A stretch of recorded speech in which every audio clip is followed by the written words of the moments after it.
It's Friday, the 5th of March, 2021. Welcome to the week's ending edition of the Good Morning Africa right here on Africa TV. And wherever you are, we say good morning or good afternoon or good evening if you like, once again. And thank you for coming along. And we are very much happy to be back again to bring you another very interesting but informative edition of the Good Morning Africa, where we will be extensively looking at issues and matters relating to national development, of course, and that concerns all of us as a country. So, and this morning we're also going to bring you our studio stories as always we do, and have a guest later on so we can discuss on matters later on as we always do. And of course the newspaper review will also come in later. So thank you again for joining us before we get to the weekend. Of course it's Friday, so we would have some very striking issues to talk about. su ko defee rek mbokk yi ñu nuyuwaat leen bu baax a baax amaat mbégte dellusiwaat di leen wax juma mubarak fi ngeen mënte nekk ci biir réew mi ba ci biti réew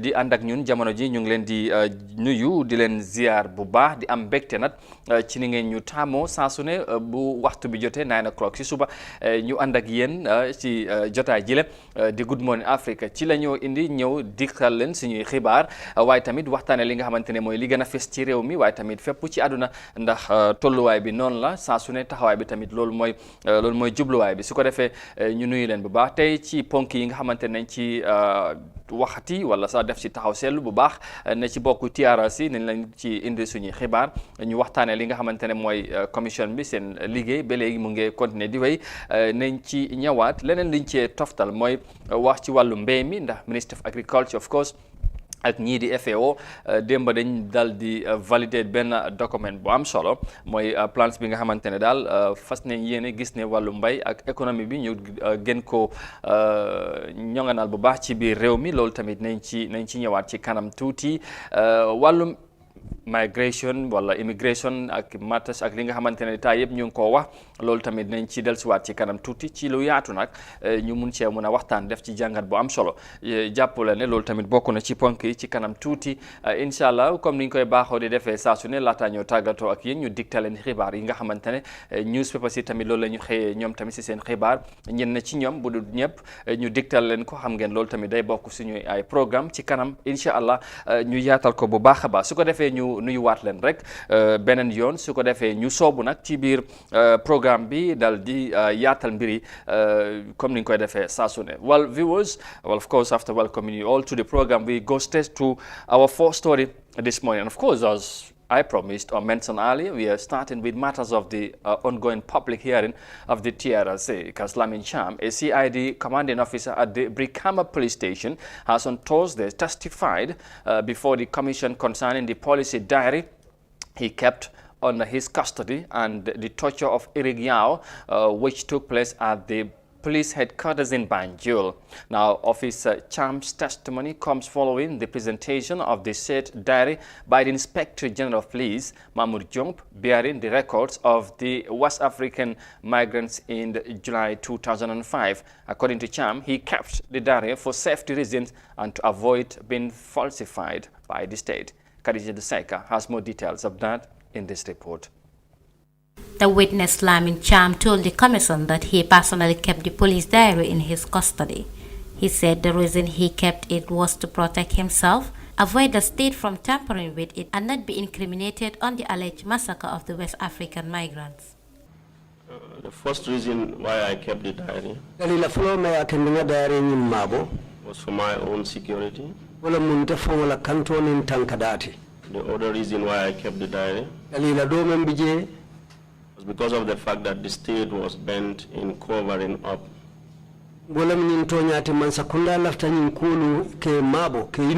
all trace about the migrants. And I have seen diaries exhibited. So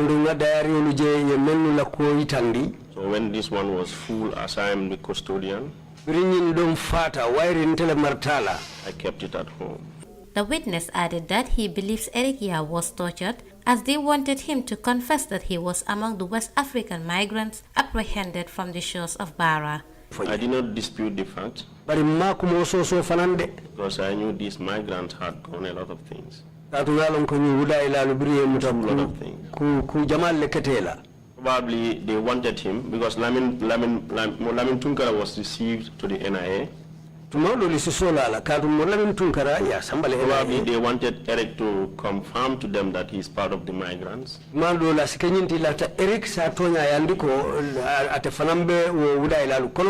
might warranted the torture. That's why I didn't dispute it. To cover up the alleged crimes, Cham believed that police diaries of Bursubi, Fatoto and Bara were kept hidden in the office of the then Crime Management Coordinator El Sanyang under the instructions of the then Inspector General of Police Usman Sonko. Reporting for Africa News, I am Khadija Tuseka. All right, thank you very much, Khadija Tuseka. They are reporting on the ongoing public hearings of the TRRC. And of course, the whole week it has been on the West African migrants, and more witnesses appeared. Of course, we will come back to that later on. Well, we move on next because the Food and Agriculture Organization and the Ministry of Agriculture has on Thursday validates the National Cooperative Policy 2020-2030. The validated National Cooperative Strategy aims to boost economic growth and to ensure that cooperative policies are effectively implemented through the support of the government. Ndesise has more of that in this report. The first ever national cooperative policy is expected to address the challenges in the country's cooperative services, as well as to promote good governance and facilitate cooperative development. There are many forms of cooperatives in other parts of the world, but in the Gambia, there are only two called the Financial Cooperative and Agricultural Cooperative. However, a member of the task force committee that drafted the national policy, Babakar Ojuv, explains why there is a need for cooperative policy in the Gambia. Colonial days, we were handed an act, a cooperative act, to serve as our law. But we did not have a policy. A policy guides government in terms of how it operates in a particular sector of the economy. Now, this policy is intended to guide the cooperative movement. The FAO country representative, Moshibudu Rampidi, acknowledged that cooperative movements deserve support from the government to help its members. Rampidi assured that the European Union's support to the Gambia will go beyond the national cooperative policy validated. Support of the European Union has really made a difference for the agriculture sector. It has made it possible for the FAO to give policy and technical support and join government in the fight against food insecurity. I therefore want to really take this opportunity and share with you that the EU support goes beyond the policy that we are going to consider today. The Minister of Agriculture, Ami Fabre, says the agricultural and cooperative sector in the Gambia over the years suffered major setbacks under the regime of the Second Republic. She says her ministry will address the sufferance and setbacks the sectors had to go through. Hence, reducing the functions of cooperatives into a service unit under the Department of Agriculture. My ministry found it relevant to salvage and change the tides for the better. And I want to assure you that as far as we are in the office, the cooperative societies and the cooperative in general will change. The overall objective of this national cooperative policy is to harness the cooperative's potential to contribute to sustainable growth in the Gambian economy and reduce food insecurity, malnutrition, and migration flows. The policy is also meant to guide all the credit unions, farmers, those related to farming and production of food. Reporting for iAfrica News, I am Desise. All right, Desise, thank you very much for that report. As the agriculture authorities, of course, and their partners, that is the FAO, finally validated, a national policy for cooperative, should I say, yeah, of course, for cooperative, in a way to, support agriculture, and of course, that's the Gambia government and all that, as says in that report, and we would come back to that later on in the program, that is, of course, the validation of a national cooperative policy. So that is quite very important, and we only hope that it will have a great impact to the farmers and, of course, by extension to the country, because you know, the policy, we want to see the objective have a very, very good impact, or great one indeed, for the farmers. Now, from that report by Ndesise, we'll go back to matters of the TRRC again, as the Gambia's Truth Commission continues to unfold the truth regarding the alleged massacre of the migrants in July, of course, 2005. Babu Karba, the then deputy station officer of the Bara police station, alleged that the diary containing the information of the West African migrants was instructed by the ex-IGP Usman Sonko to be falsified. He says Usman Sonko wanted to cover up all the traces of the West African migrants. Now, Khadija Seka again in this report. Appearing before the Truth, Reconciliation and Reparation Commission, Babu Karba was the station officer of Bara at the time the West African migrants were apprehended at Bara. He testifies on the missing diary from Bara police station, but tells the Truth Commission that the then IGP Sonko instructed him to falsify records in the police diary, so there will be no trace of the West African migrants. Give it to me. Murutikam diary. Said to me, go and change this diary. Diary. What you have to do is transfer all the entries in this diary. Diary. Sotina dume odo diary keso. A new diary. Mbada dume diary keso.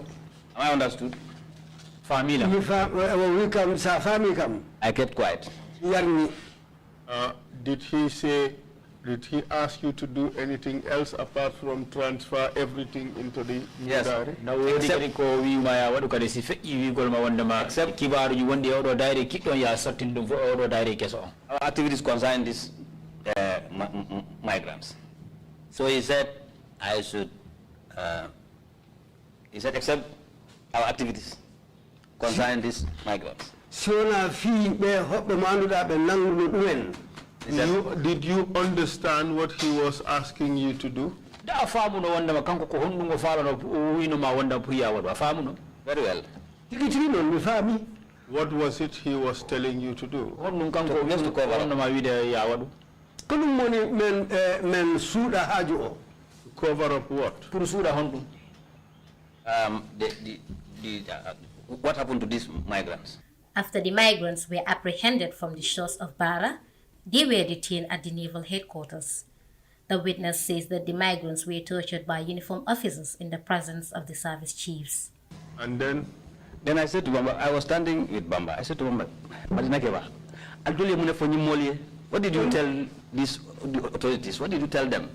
I was what is going on?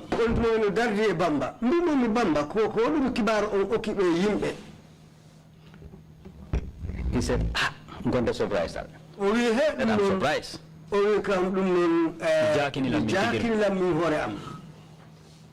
Then suddenly, I don't know, somebody went to talk to someone. I don't know whether he's a military officer. And then he came back. You get up, all of you, get up.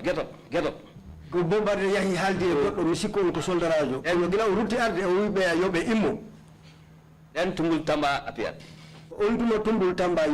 The hose pipe. Two other plainclothes officers. I used to see them. I know they work with Tumbul Tamba. You are beating them, kicking. Stamping on them, slapping them. Treating them like animals. Mr. Bah adds that he got to know about the massacre from an NIA officer, Bamba Mane, who informed him that the migrants were murdered by the military. He said to me, did he say who killed who? No, he said they have killed all these people. We come be yimbe wari be nangaɓe fof. Did he say who killed? I said, no, how no kombo wari that. He said, the soldiers. Gambia's former Interior Minister Usman Sonko has been imprisoned in Switzerland for more than 3 years. A number of witnesses before the Truth Commission have implicated him in a number of crimes. Among them is torture, murder, sex slavery, and the massacre of the West African migrants. Reporting for African News, I am Khadija Seka. Babukar Ba is one of the testimonies or witnesses who appeared before the commission. Of course, earlier on you heard from Lamin Cham there, of course, talking about the alleged massacre of the West African migrants back in 2005 here in the Gambia. And from the report there by Khadija Seka on the TRRC, we will now report on health matters, because the expanding program on immunization of the Ministry of Health will on Monday, 8th of March, start a nationwide vaccination campaign against cervical cancer. More than 95% of the, of course, cervical cancer cases globally is due to infections with human papillomavirus. The CISA tells us more of that in this report. The Gambia has introduced a vaccine to fight cervical cancer known as papillomavirus among girls and women. Cervical cancer is the most common cancer among Gambian women, and most women diagnosed with cancer report late to hospital, which have increased mortality. The expanding program on immunization of the Gambia's Ministry of Health is raising awareness on its upcoming nationwide cervical cancer vaccination campaign in the country. Speaking at a press conference on Wednesday, the program manager of the expanding program on immunization, Siddharth Fofana, encourages the public to take the vaccination, especially young girls who are not exposed to sexual activities. To protect our population is by vaccination. Whatever type of vaccination, and we should come and embrace it. So this little information we are going to give you, use it, try to convince the population. There are people, whatever we do, they're just negative. If people are negative to their creator, who are we? They must be negative to us.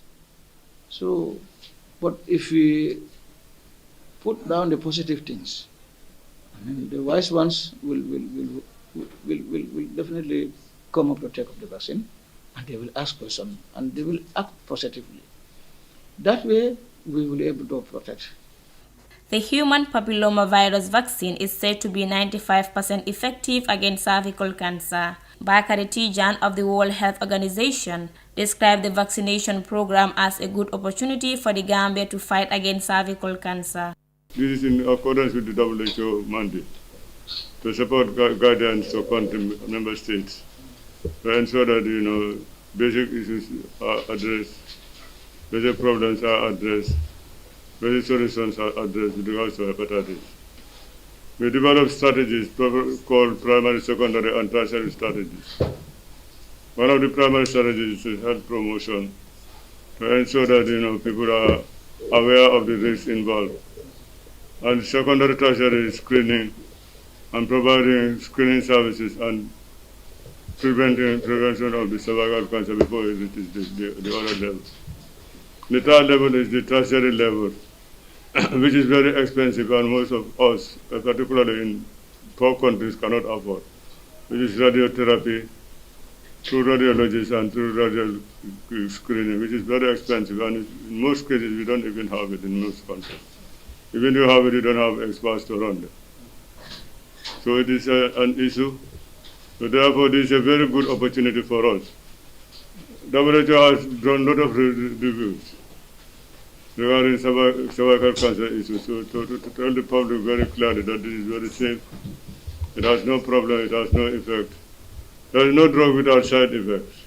There are misconceptions with regards to the cervical cancer vaccination program and that of COVID-19 vaccinations, but the Deputy Director of Health Promotion, Sanjali Trawale, clarifies that the vaccinations that should take place in schools are for cervical cancer and not COVID-19.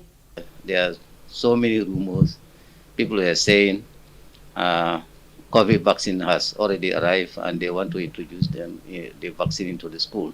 That is not the case. COVID-19 came in yesterday, but this one has been ongoing since, as I said, since 2014. So it's not the same vaccine. And even for COVID vaccine, we are saying it's very safe and effective, and people should be ready to take in the vaccine. Cervical cancer is a preventable disease and it affects too many women in the African region. There is an urgent need to integrate cancer control programs into existing primary sexual and reproductive health care services, strengthen multi-sectoral collaboration, and improve public health awareness in order to tackle this devastating disease. The vaccine has been rolled out nationally since 2019, targeting girls in grade 3. And dropouts aged 9 to 14 are also encouraged to visit schools for vaccination starting 8th of March 2021.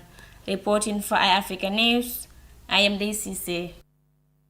All right, Daisy, again, thank you very much for that report. As the Minister of Health, of course, is about to start a nationwide campaign, on a vaccination campaign, I should say, against cervical cancer.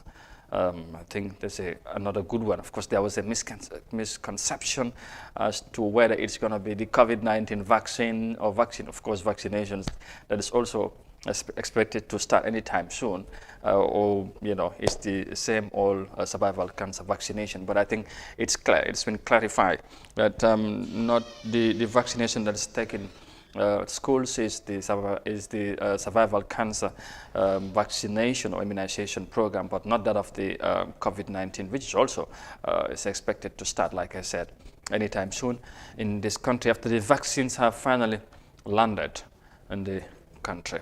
Now, let's do our farm health matters for now and report on an issue or a matter we have been reporting over the past couple of days. Of course, yesterday also we talked about it.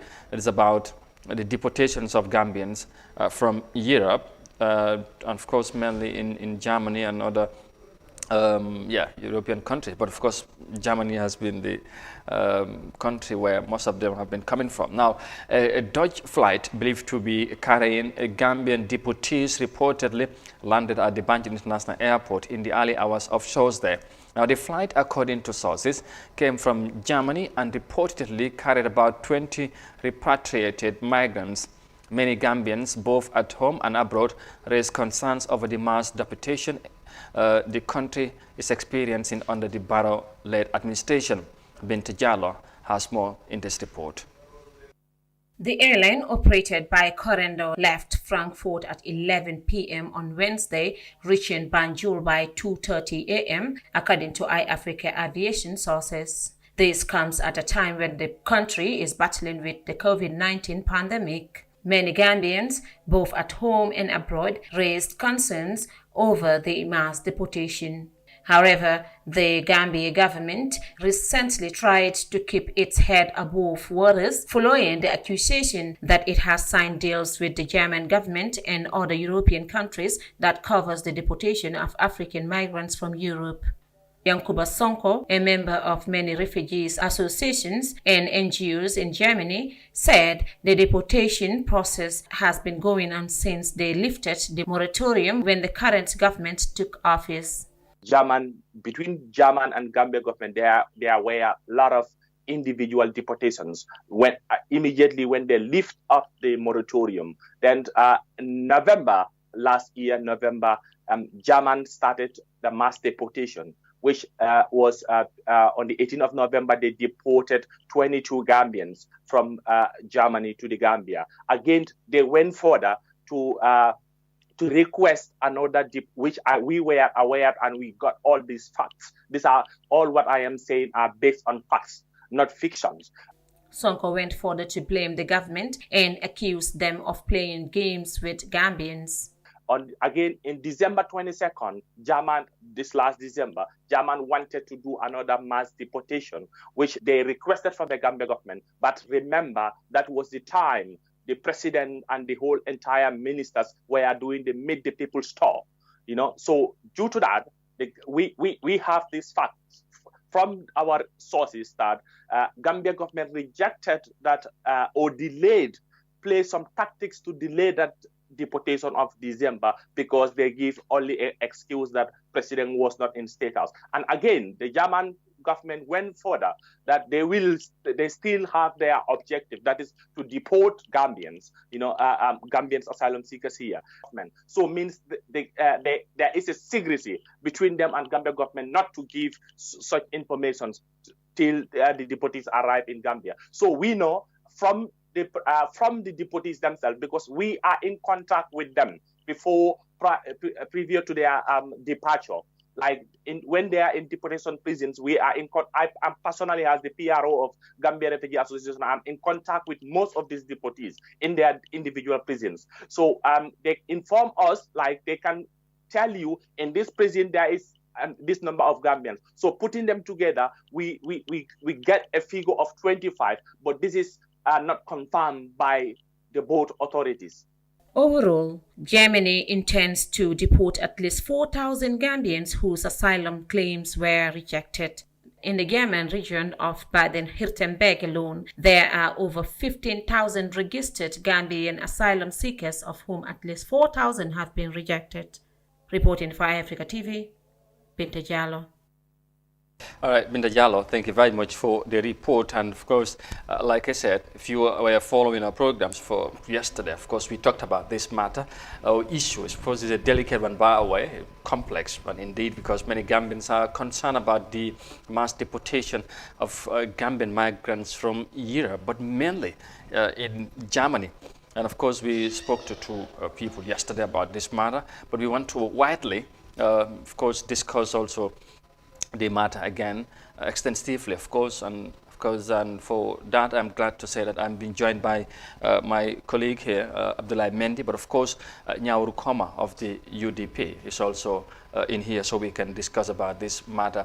Su ko defee rek mbokk yi comme ni ngeen ko gisee ci report bi démba waxoon nañ ko te amoon nañ ci waxtaan bu yaatu ci wàllum lu ñoo jëlee xale yi ci biti réew delloo leen ci réew mi surtout Europe wala Germany sax ñoo gën a bari buy mujj mooy barki démba wala sax démba ci suba teel am na benn flight bu jógee Germany indi about 20 doomi réew mi ñu delloo leen ci réew mi coow li nag ak bari na ci lool ci biir réew mi ak ci bitim réew ñu bari jàpp ne nguur gi am nañ ci taxawaay bokk nañ ci donte ne sax ci ay yoon ñoom weddi nañ loolu ne ñoom sign nañ benn agreement mooy benn accord ak benn réew pour ñu delloo doomi réew waaye gis ne nag loolu mu ngi continuer di am so foog ñu waxtaanee loolu ndax tamit dafa nekk li nga xamante ne mooy li xew la su ko defee of course xam ngeen tamit wax nañ démba ñu ngi doon toppa mbir mi te ku ñu ko doon toppal bàyyi si xel mooy suñ ma naataango of course Abdoulaye Mendy gannaaw bu ñu ko nuyoo am mbégte ñu dellusiwaat rek démba waxoon nañ ci yëf yi te yaa ngi ñu doon toppal te waxoon na sax da nga ci gën a toppa yëf yi te am na yi nga xamante ne yu jéegoo yi nga def ci mbir mi yaa ngi ko doon toppa bu baax bu gën a ñu nga dellusiwaat ci loolu pour ñu ubbi waxtaan bi.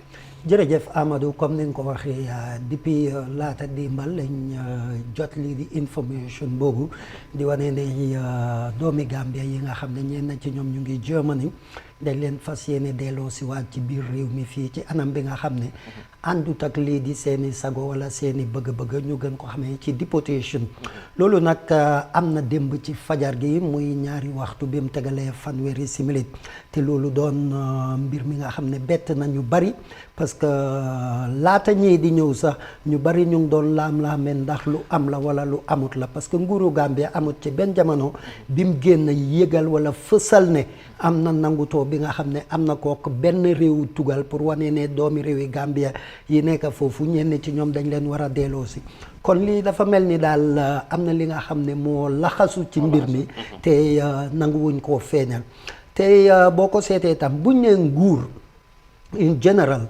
government du mbiru département bii nii la département bii ñëpp la entiel yow mi man mi ak keneen bokk na ci kon bu dara amee ci turu nguur foog mu am tam ki nga xam ne war naa mën a taxaw ci turu nguur wax ne lii de dëgg la nguur gi def na ko wala lii de dëgg la nguur gi yëg na ko wala nguur gi yëgu ko Gambia fii nag depuis bu nguuru Barrow bi ñëwee am nañ a focal person bi nga xam ne kii mooy wax saa su ne ci turu nguur gi muy the government spokesperson kon yaakaar nañ ne bu fekkee ne am na li nga xam ne lu itteel askan gi la te mu boole ci nguur gi nag mu fekk lu am la wala lu amut sax war naa mun a taxaw indi ci leeral pour askan gi parce que lenn moo ci nekk Amadou mooy lu ñaar ñett di laam-laamee te nga war koo leeralal indiwloo ci leeral rek yaa ngi leen di may doole pour ku ci nekk draw conclusion am wala mu yokk ci xorom wala yokk ci suukar di nga gis ne ëllëg ak si biir booy bëgg a ñëw pour dindi tuuma yooyu daf dee jafe lool pour nga mën koo gëmloo nit ñi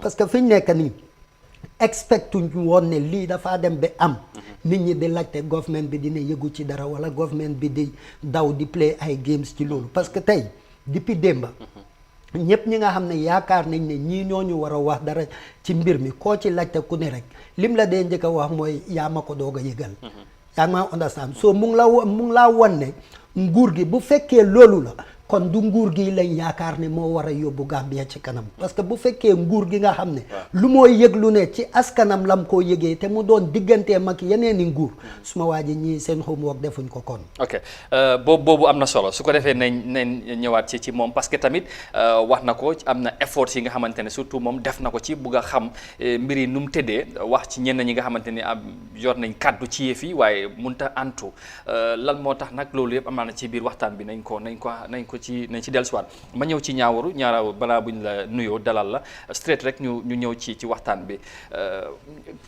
Paco wax na ko Mr Mendy of course lan moo tax yëf yi jafe pour mu leer ndax coow li nekkul lu bees yàgg nañ koo dégg waaye li ñu bari def ñu ngi ci lëndem dafa mel ni xamuñ ne nguur gi weddi na am na ñuy wax ci biir réew mi ci biti réew ndax ñoom saay nañ wala saay nañ lan moo tax yëf yi jafe munta leer jërëjëf Amadou ak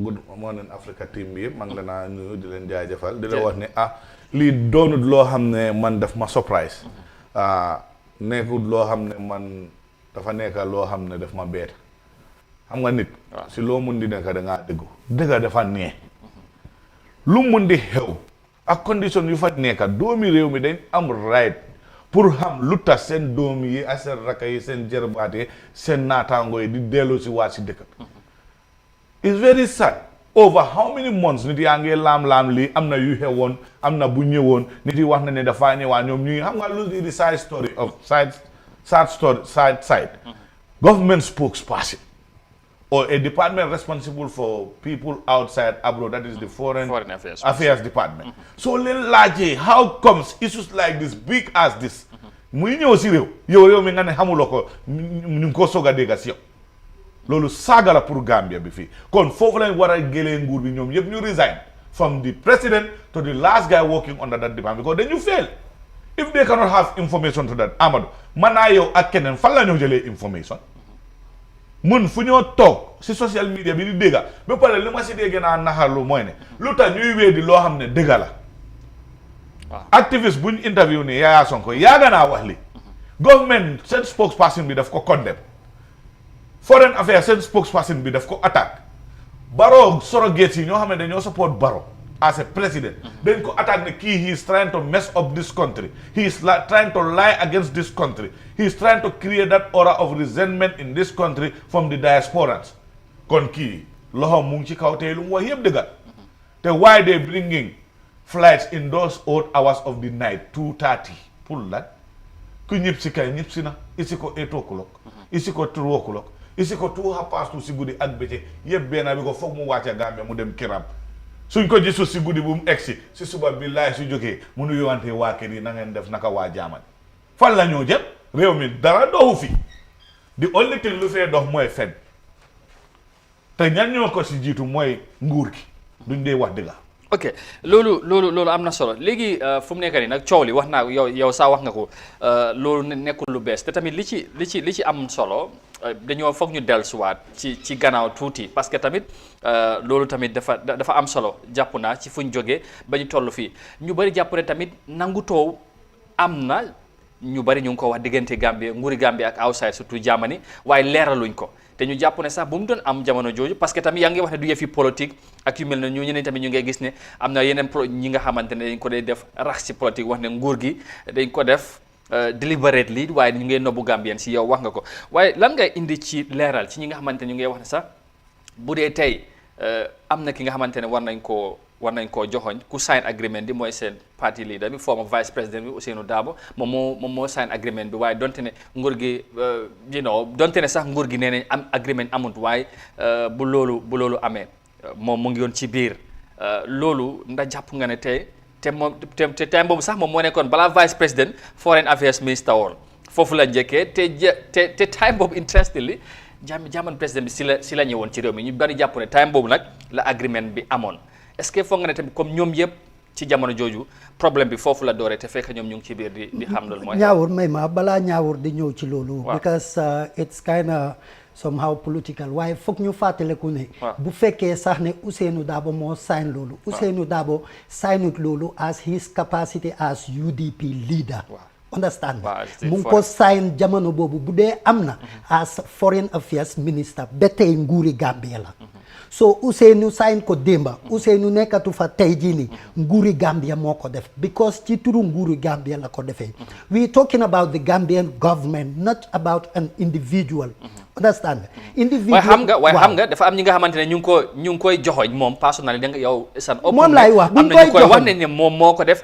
te tey bu bokkul ci nguur gi xëy na moo tax ñu bokk ci moom ñu bëri ci ñu ngi bokk ci campam ñu ngi joxoñ nguur gi di wax ne baro la personnel sax ñeneen ñi moom la ñuy wax xëy na lu moo tax ñu bëgg a yëf yi mu leer comme fi ngay waxee ni waaw moo tax ma ne pour ñaawur may ma ci loolu tuuti parce que Ousseynou jamono bi mu ko doon sign moom moo nekkoon foreign affairs minister bu nguuru Gambia ci leadership bu président Barrow la ba tey nguur googu moo nekk di dem du beneen nguur so nguuru Gambia moo joxe woon ndigal boobu pour Ousseynou sign ko because Ousseynou bu fekkee ne daf ko sign on his capacity as UDP leader ndikom nguur gi dina doon mun a génn si ne UDP leader sign na lii ci turi UDP but nguuri Gambia la ko signal kon nguuri Gambia moo ko nangul loolu because of fu mu nekkoon as the foreign minister donte ne sax ci beneen parti la bokkoon ba mu génn si loolu waaye pour mu leer rek because tamit comme nit ñi gis-gis bi dafa wute te coow li ci mbir mi nekku lu bees ci li nga xamante ne mooy ci réew depuis boobu te ñu bëri dañ koy joxoñ du moo tax mu bëggoon ñaawru mu indi taxawaay mu indi leeralam ci point boobu ban jàngat nga am ci nit ñi ni ñoo gis-gis boobu Amadou waaw wax boobu wax bu yaaxu la wax boobu waxi desperation la wax boobu waxi tas yaakaar la xam nga dafa am loo xam ne government loolu moo liggéeyee ji nga fii ku sa jabar bañ sa biir nekk sax Ousseynou Dabo moo tax sa dépense su mutut Ousseynou Dabo drogue bu nekk ci port bi sax Ousseynou Dabo moo tax mu ñëw because ñun we are seeing things yoo xam ne it doesn't concern comme Paco lu mu wax it doesn't concern an individual it concerns a country bi dafa am système dafa am department dafa am structures dafa am i sabab or i principle lu moo doxee Ousseynou Dabo as a foreign affairs minister is not implementing a UDP program there is implementing a government program te leena mangoowa Amadou di dafa yomba pour nit mun a ko understand Ousseynou Dabo bu mu nekkee foreign affairs minister a léegi is nearly 4 years yaa ma bëgg a wax ne the German government is waiting for Ousseynou to sit after 4 years to come and implement something he signed. Does that make sense? Lolo, so if there was if there was supposed to be, if there was supposed to be that, you want to tell me the government, the German government, will spend 4 years after they will come and implement something that was signed 4 years? It doesn't make sense. Lima la muna wa, hanga yo yange wa Ousseynou Dabo tangara mo joge muje tukki legi ni yagut. Xam nga lu dee xew fii yeneen xam nga soo gisee damay ñëw pour leeral ko dama ñëw pour leeral ministre boobu noonu dafa tukki dem Germany dem Switzerland dem yeneen réew mi even the media houses including you we are not informed we got to see it through social media kon government bi am na lu ci lëcc xam nga let us stop this blame game ñi nga this is not our politics wax naa la waaw loolu moo sax xam nga loolu tax ñu bëgg affaire yi la parce que tey no this is not about an individual and I don't want it to be centered around an individual or what I'm saying is xam nga dama bëgg a foofu mu leer ci comment dara du fi leer Barrow bëggul leen dem Barrow moo gën a bëgg leen dem waxal naa la ko fii waaw loolu du dara du fi leer bu leen sonal seen boppa yéen da ngeen a def seen liggéey di laajte Paco has a lot of frustration. You will get a lot of resistance and frustration. Xam nga la moo xew civilized dictatorship time boobu dañ la dee mën a téye di la dóor léegi duñ la dóor dañ laa dawloo duñ la tontu dangaa call kenn du la wax dara call laajte mu ne la léegi is news to me yaa ma ko njëkk a wax loolu mun naa nekk dëgg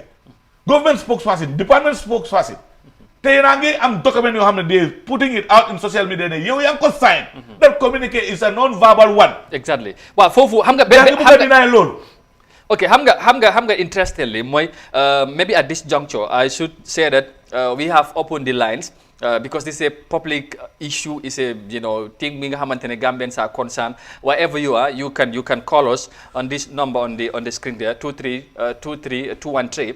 Mun ngeen ñoo call ngeen bëgg ci waxtaan bi dañ bëgg yëf yi ndax li Gambians yi dañ ci am interest lool la moo tax deportation bi bari la moo tax Gambia daanaka every now and then ñu dégg am na ñi nga xamante ne dañ war a ñibbisi wala ñibbisi nañ te nguuri Gambia nee nañ ñoom sign nañ benn agreement ndax sign nun loolu lëndëm na ci xele nit ñi parce que leerul te ñi gaay ngeen ñibbisi leer na Amadou non dafa leer waaye nguur gi xam nga la moo tax ma bëggoon foofu mu leer mooy parce que tey yow boo am na ñu bari soo waxee baro administration bi wala nguuram bi rek da ngay gis ñi nga xamante ne ñoo commencé di pinpoint ne diw moo sign kii moo def li ak loolu te Paco li ma wax dafa am solo nguur gi la ni ma tënkal mooy ne waaw if they say baro they should say the borough government but to pinpoint an individual, that is a blame game. Because those individuals were assigned by the government of the Gambia. They didn't. Man, somebody came minister. Government of the Gambia talk, see cabinet meeting. You d'accord ne. Li den ko wara sign. You as the minister, so ko sign langa wara def. Is the betrayal of trust. And you oath. Dafa am oath bunde wat ne. I will do as the constitution depicts. The constitution be def ne. Lungur gi d'accord moy cabinet bi d'accord resolve ko yow amulo si so si amé sa personal opinion ak resistance mulo si bay fokk nga sign ko because you are serving the government of the Gambia. Ñaare bi xam nga lan lay wax na government bi start di halad nu ñoo serious jinga let me tell you to be frank is very deliberate. Yeah, the next time deportation def day and why they will come out open and say yes. This number of people are coming from this country. This number of people are coming from the other country. Reasons are this and that. Even they are not true, but they will even do a formal explanation to the Gambian people. What is stopping this administration to follow suit and even give us a non-formal explanation? Yeah, we have am nañ caller ci line bi dama bëgg jël ko. Hello caller. Yeah, hello. Good morning. Yeah, thank you very much. Jërëjëf, and what's your name and where are you calling us from? My name is Mahmoud. I'm calling from Villingara. Okay. Yes. What do you have to say about this issue? Okay, let me speak in Wolof. Man don't think about deportation slim boy nekk di wax. Wow. Wow, maa ngi gis seen ma wajo ju noonu mu ngi comment like deportation bi 4 years ago la bi mun a xaar before after years ñu implement dama la woon système bi nu ngay doxee mënuloo just ñëw you come out with an issue ñu raise issue bi ñu waxtaan ci issue bi ñu implement ko immediately. Things don't work that way.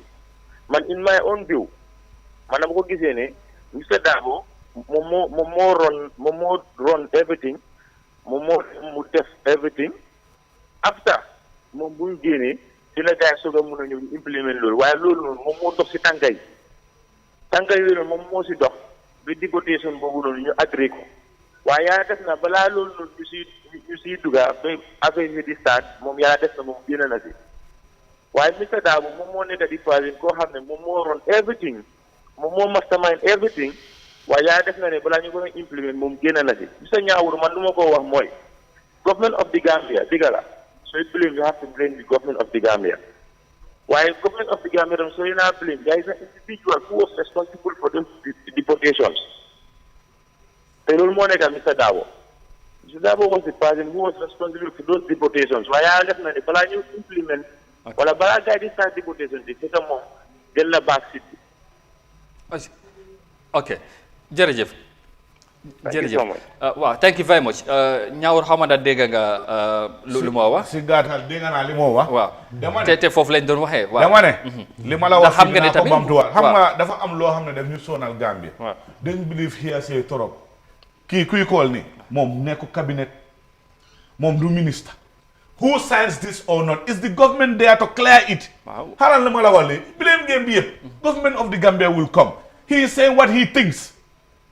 I will tell you this man is saying what he thinks. let me tell you about it. Yang in a politic. Man o nama oriala. Natal you gain and on one non-verbal agreement or verbal agreement between the Gambia government. Usenu da was sign on lolo with the political climate bu nekani government be published nan ko bu yagane usenu mu ngi ni mo sign li. Man mala ko dik fi.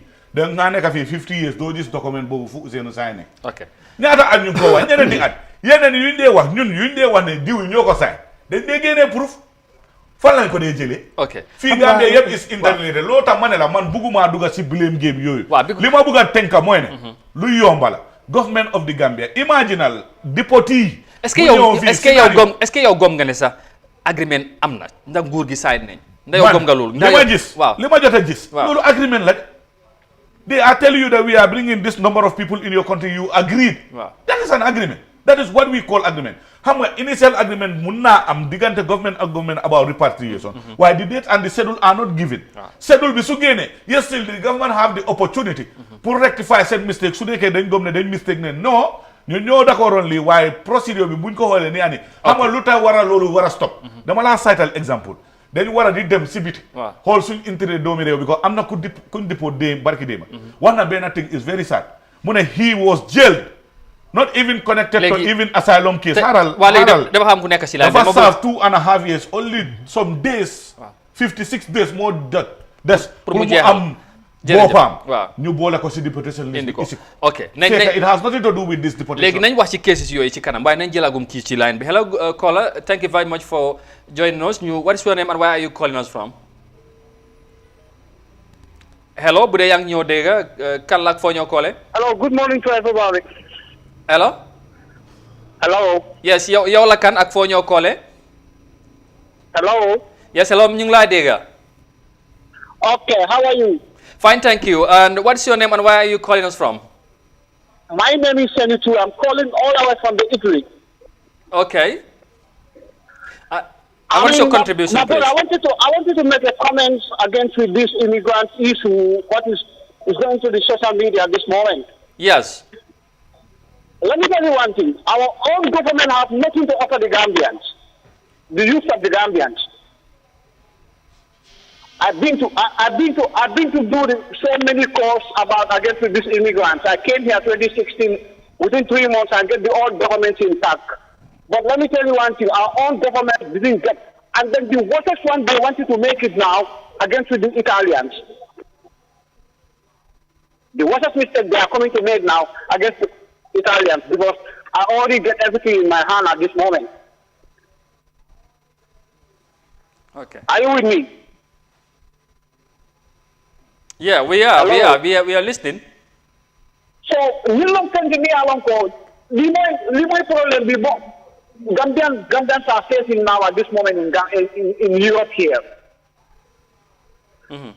But this new at this moment, lawyer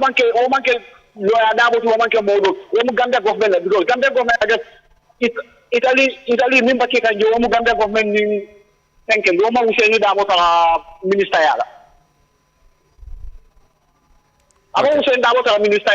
And then let me tell you one thing. On next Monday, I'm gonna immigrant course. But then send them to this WhatsApp, and then you communicate with me. I'm not from the home. All right, thank you very much for that contribution. Of course, you can also do like John just did. Of course, you can call us on 23213 and tell us what you think about this issue as we discuss about repatriation of Gambians from Europe. Mr. Mendy ma ñëwaat ci yow rek. Dégg nga gaa ngi wax te kon wax nañ ko ku nekk dafa mel ni da nga si gis sa bopp ci fànn bu nekk waaye yow tamit ba léegi ci jéego yi nga xamante ne def nga ko pour yëf yi ñu déggee ko ci kilifa yi nga xamante ne ñoo leen jàpp ne war nañ ci xam dara waaye dafa mel ni yombutoon ci sa côté bëggoon nañ rek nga dellusiwaat ci loolu fan nga demoon ak yëf yi naka la demoon pour déggee ci ñoom. Amadou du kilifa yu war nañ ci xam dara xam nañ ci dara. yaa ngi maa dégg parce que ñii bu ñoo dellu si buñ doon delloo si gars yi dañ leen delloo si ci biir réew mi te réew mi dafa am kilifteef am tam ñi nga xam ne ñoom ñoo responsible ci domaine boobu parce que tey boo demee Gambia Civil Aviation Authority ñoom nangu nañ ne plane bi laan na ci airport bi te plane bu laan ci airport bi indi na 20 deportees naka lañ ñëwee ak ñu ñëwee ci biir réew mi loolu du seen domaine mooy ñoom seen ñoo nekkul ci loolu xam nga ñooñu jël nañ seen responsibility ci seen liggéey mooy lan Gambia Civil Aviation nangu nañ ne plane bi laan na ñooñu tey bu ñu waroon a def comme ñi nga xam ne ñoo nekk di def lii naan yëguñ ci dara xamuñ ci dara and so on di nga gis ne di nga mun a blame ñooñu tam seen bopp li ma laa wan nii rek moo laa wan ne government bi despite buñ ne government dafa am ku nekk rôle bi nga xam ne loolu nga war a play ci mbir mu nekk government spokesperson bi biñ ko koolee moom lim njëkk a wax mooy lii nañ laajte waa foreign affairs wala waa immigration understand so mu ngi laa wan ne nguur gi ci boppam simeeku na ci ba set wecc te foreign affairs mënuloo koo lim ci nguur te fekk bokku ci government bi so bu ñu nee léegi dem leen foreign affairs mu ngi laa wan ne ñii ñooy yor ñi nga xam ne ñoom ñooy diggante Gambia ak biti réew ak diggante doomi Gambia yi nekk biti réew ak Gambia fii nii am nañ ci cër kenn mënu leen see génne am nañ ci cër parce que ñii ay doomi Gambia yi nekkoon bitim réew la ñu delloo si leen fii kon nag bu ñëwee fii ci under that line ministry la war a nekkee waaye bu fekkee ministry boobu tam nekkul di wax ñi nga xam ne ñoom ñooy oversee ministry boobu ci lu jëm ci domaine bi mooy government bi so government boobu am spokesperson kooku di la rifaatu ki nga xam ne kooku bu waree wax moom la war a jox li moo wax mu wax ko ci turu nguur gi because Ministry of Foreign Affairs ñooñu duñu wax ci turu nguur gi ñooñu ci turu ministre bi la ñoo waxee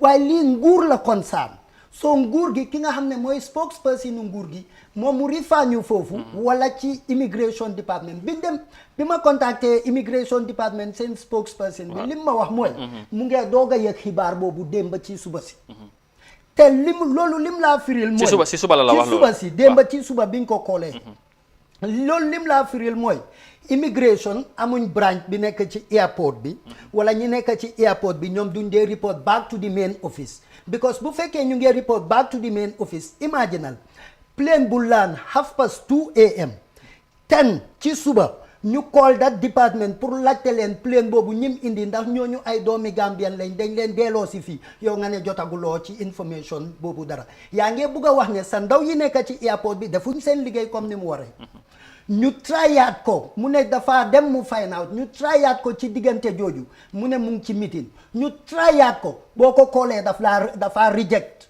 call bi emuñ ci de ñu dem ba foofu ci biir office am pour dem fekk ji ko foofu ñu àgga foofu ñu ne munuñ koo gis soo xam nga am na luy ñuul ci sow ñu ne munuñ koo gis da nekkul fon fa wala nu fa demee kiñ yónni pour mu dem seeti ko parce que biñ demee lim njëkk a laajte mooy ndax dañ am appointment ak moom ci laa ko explainal liñ def ba sonn munuñ koo am moo tax ñu dem pour miti ko mu dugg ci biir ñëwaat mu ne ñu nekku fi ma ne ko nekku fi te man maa ngi wax ak moom xamal ko ne man maa ngee ñëw fii again mu ne ma loolu la ma wax mu ngi mel ni xale boo naan oyal ma sa baay mu ne la mu ngee nelaw nga mu génnaat si naan la suma baay mu ne mu ngee nelaw xam nga loolu du wax ju enu maana day tey xel daal day tey xel soo mu ngi mel ni am na li nga xam ne foofu bëgg naa la faa dog parce que dafa interesting ñu am jël keneen ci line bi hello Kola hello na ngeen def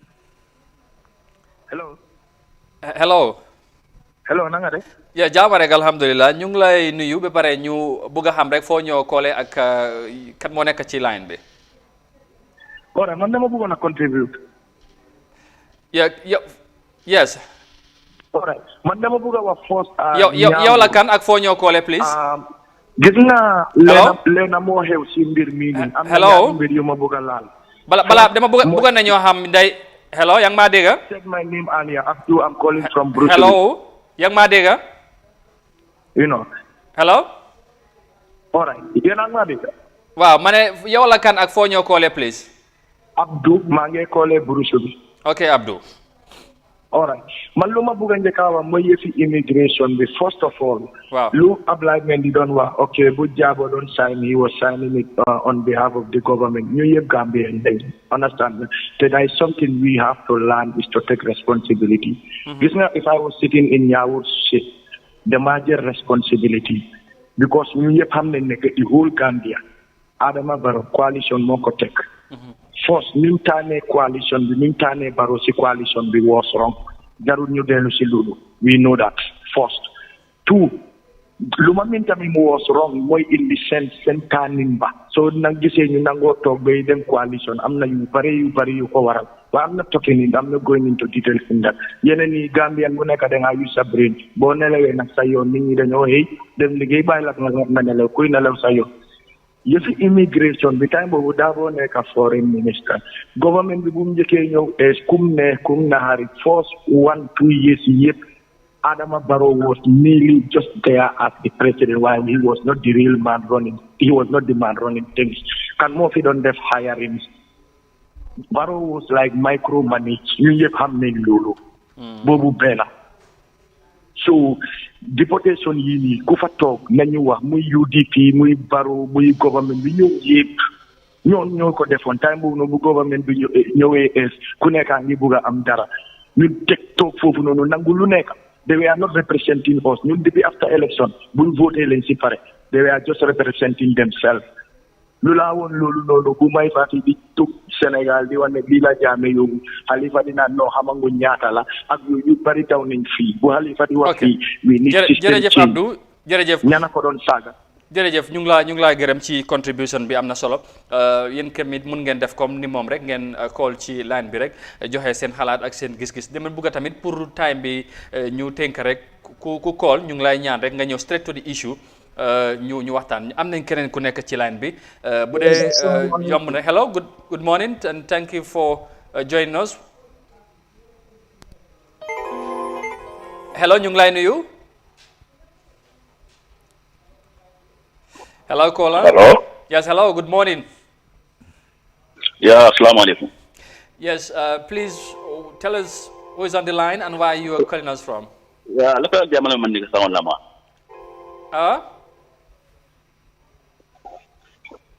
Hello. Hello.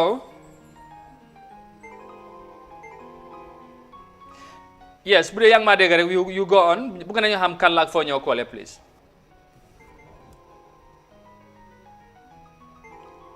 Waaw dafa mel ni déggul ñu bu dee mu ngi ñoo dégg rek you tell us of course you know loolu tamit dafay am solo pour kuy kool rek nga wax ñu yow yaay kan ak fooy koole pour ñu xam yëf yi rek mu leer because issue bu ñoo waxtaan dafay itteel ñëpp tamit ku kool rek da ngay déglu sa téléphone bi rek nga bañ a déglu sa bopp si télé bi dafay am solo yes hello caller. Yes hello good morning. Hello.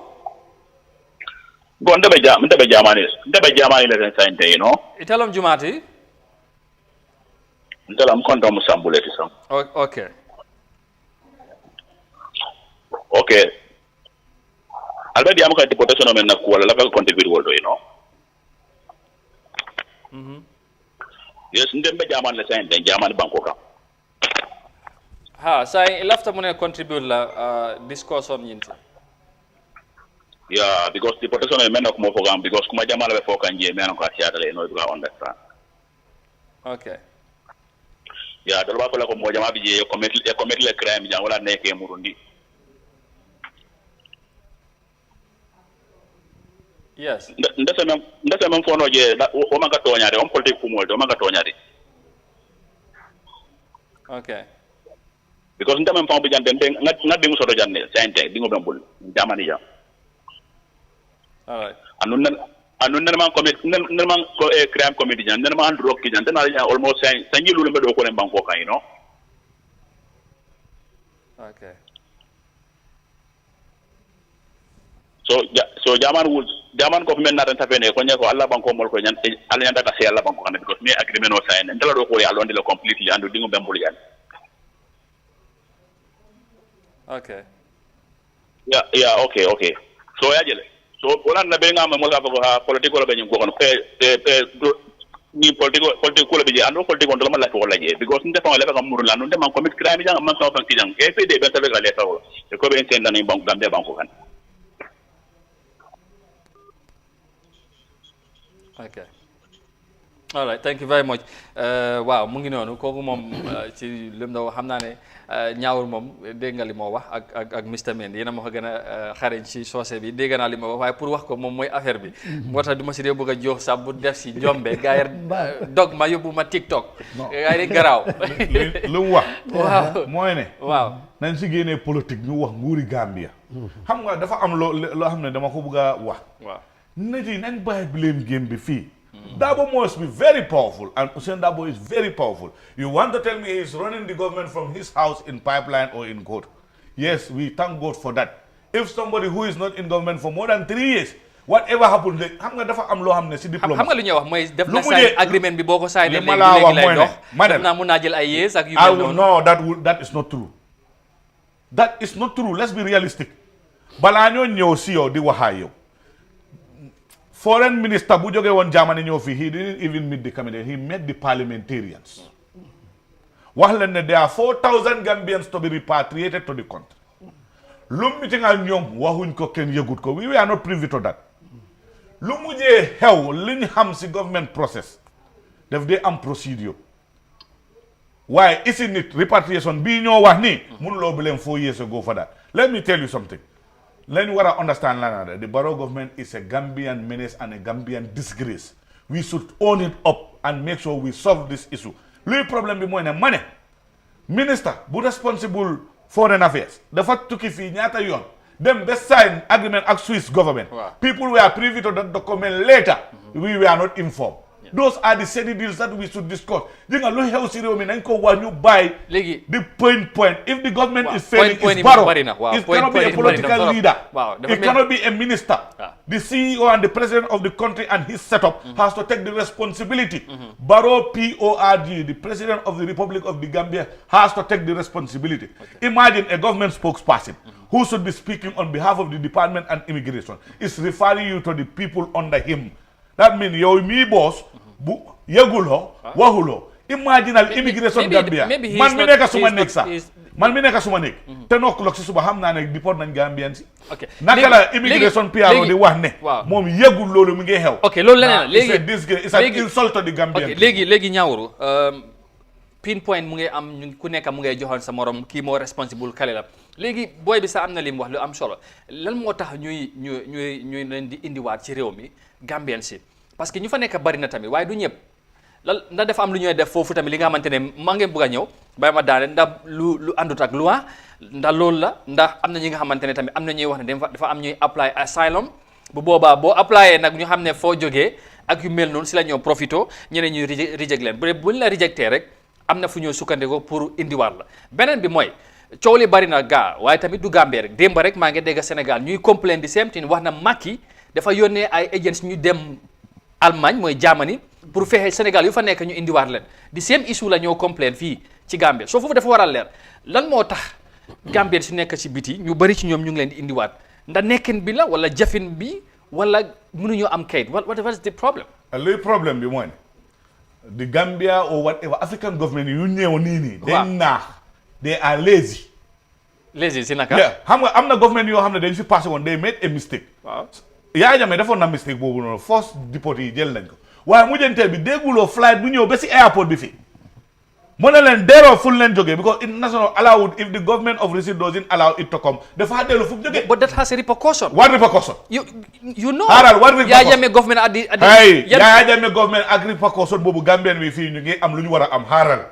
No, Barrow government su warut te nanguwee loolu intérêt si réew mi mooy ne doomi réew yu nekk si biti remittance yu ndee si réew mi contribute to 20% of the budget or the national GDP understand nga per capita léegi da 20% nga bàyyi leen si biti government bi or the other people's no bi xam nga lan lañ war a def Gambian governments cannot rely on grant on aid on donations we have to be like a government dafa am ku nekk si line bi war a important dafa Faram Fanche ok dafa war a leer grant aid government grant aid ok muusi dañoo baa ñu déglu kii ñu ñëwaat si yow waaw baa ñu déglu kii hello Kola good morning hello I'm calling from hello yes please thanks for calling and why are you calling us from and by the way what is your name please my name is Mr. Bajo calling from England. Hello?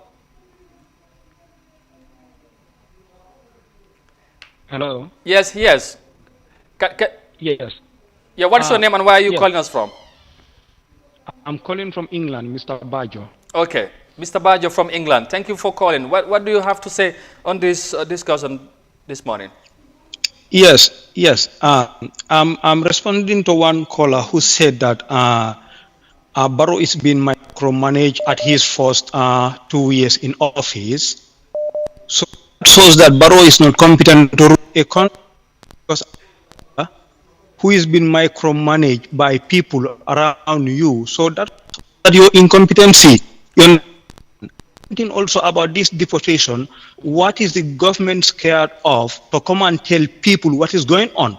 If you ask the foreign minister, they will not tell you anything tangible. If you ask the government spokesperson, he said, I don't want to talk about this. If you ask the minister of information, he will tell you, I don't want to talk, I don't know nothing.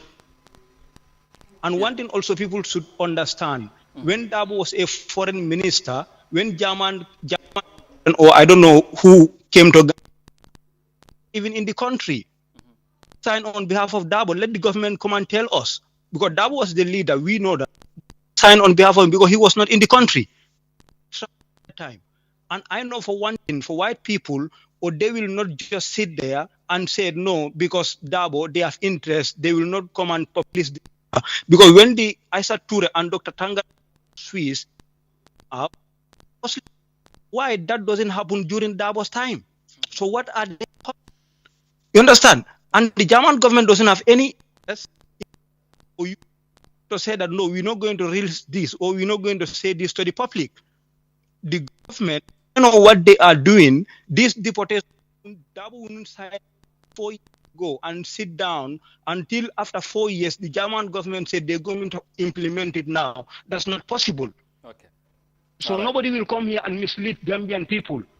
This just happened recently, and we also the evidence. We all know what is going on. The government, because the NDP is failed, the no money is coming, so they don't have nothing. They're taking money from people to bring our boys, our sisters back home. You understand? Right. Thank you. What? Thank you very much for the call and for your contribution also. Yes.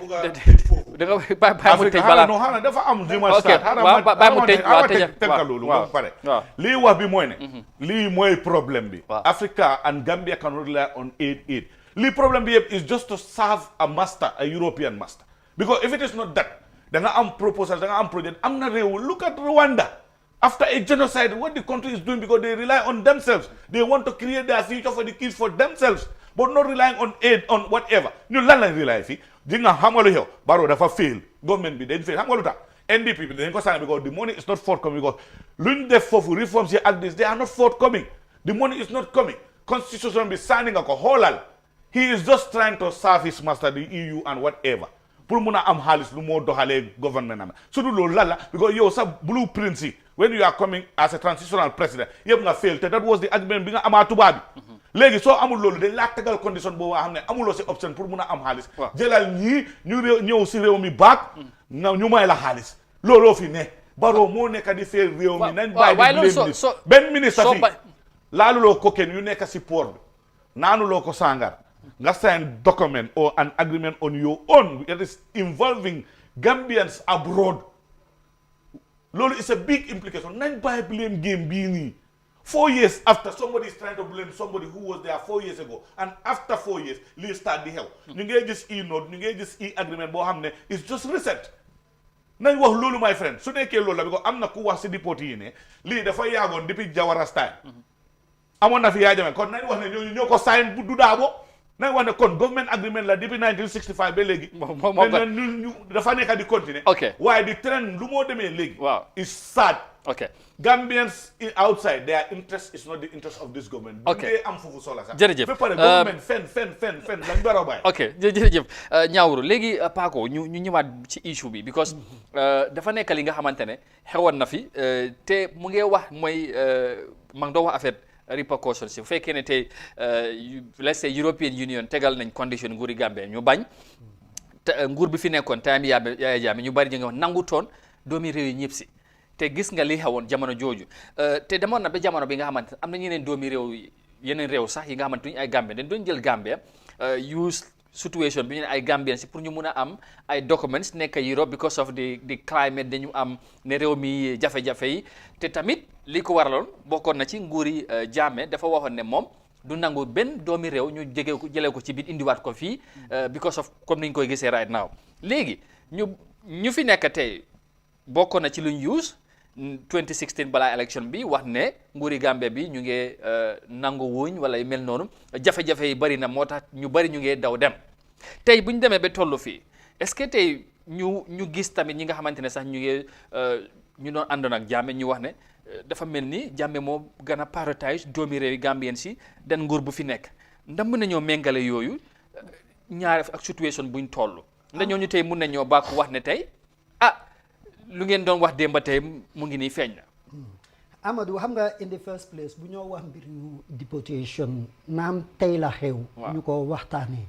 waaye lii lu yàgg la. gannaaw ba tukki amee rek la deportation am. te tam amul benn réew ci àddina bi nga xam ne da nga koo forcer pour mu nangul la say doomi réew. ci bu ko buggutee nangu. waaye nag ñii la tegay condition ma ñëw li ma miin mooy. li ma miin ci loolu mooy. for instance Gambia amul doole pour ne Germany ne suñ doomi réew yi dañoo toog Germany by force. non loolu moom mënuñ ko understand nga loolu laa miin. li ma indi ci lii mooy pour wan la rek ne deportation bii nii am na fu mu dooree te fi mu dooree foofu mooy.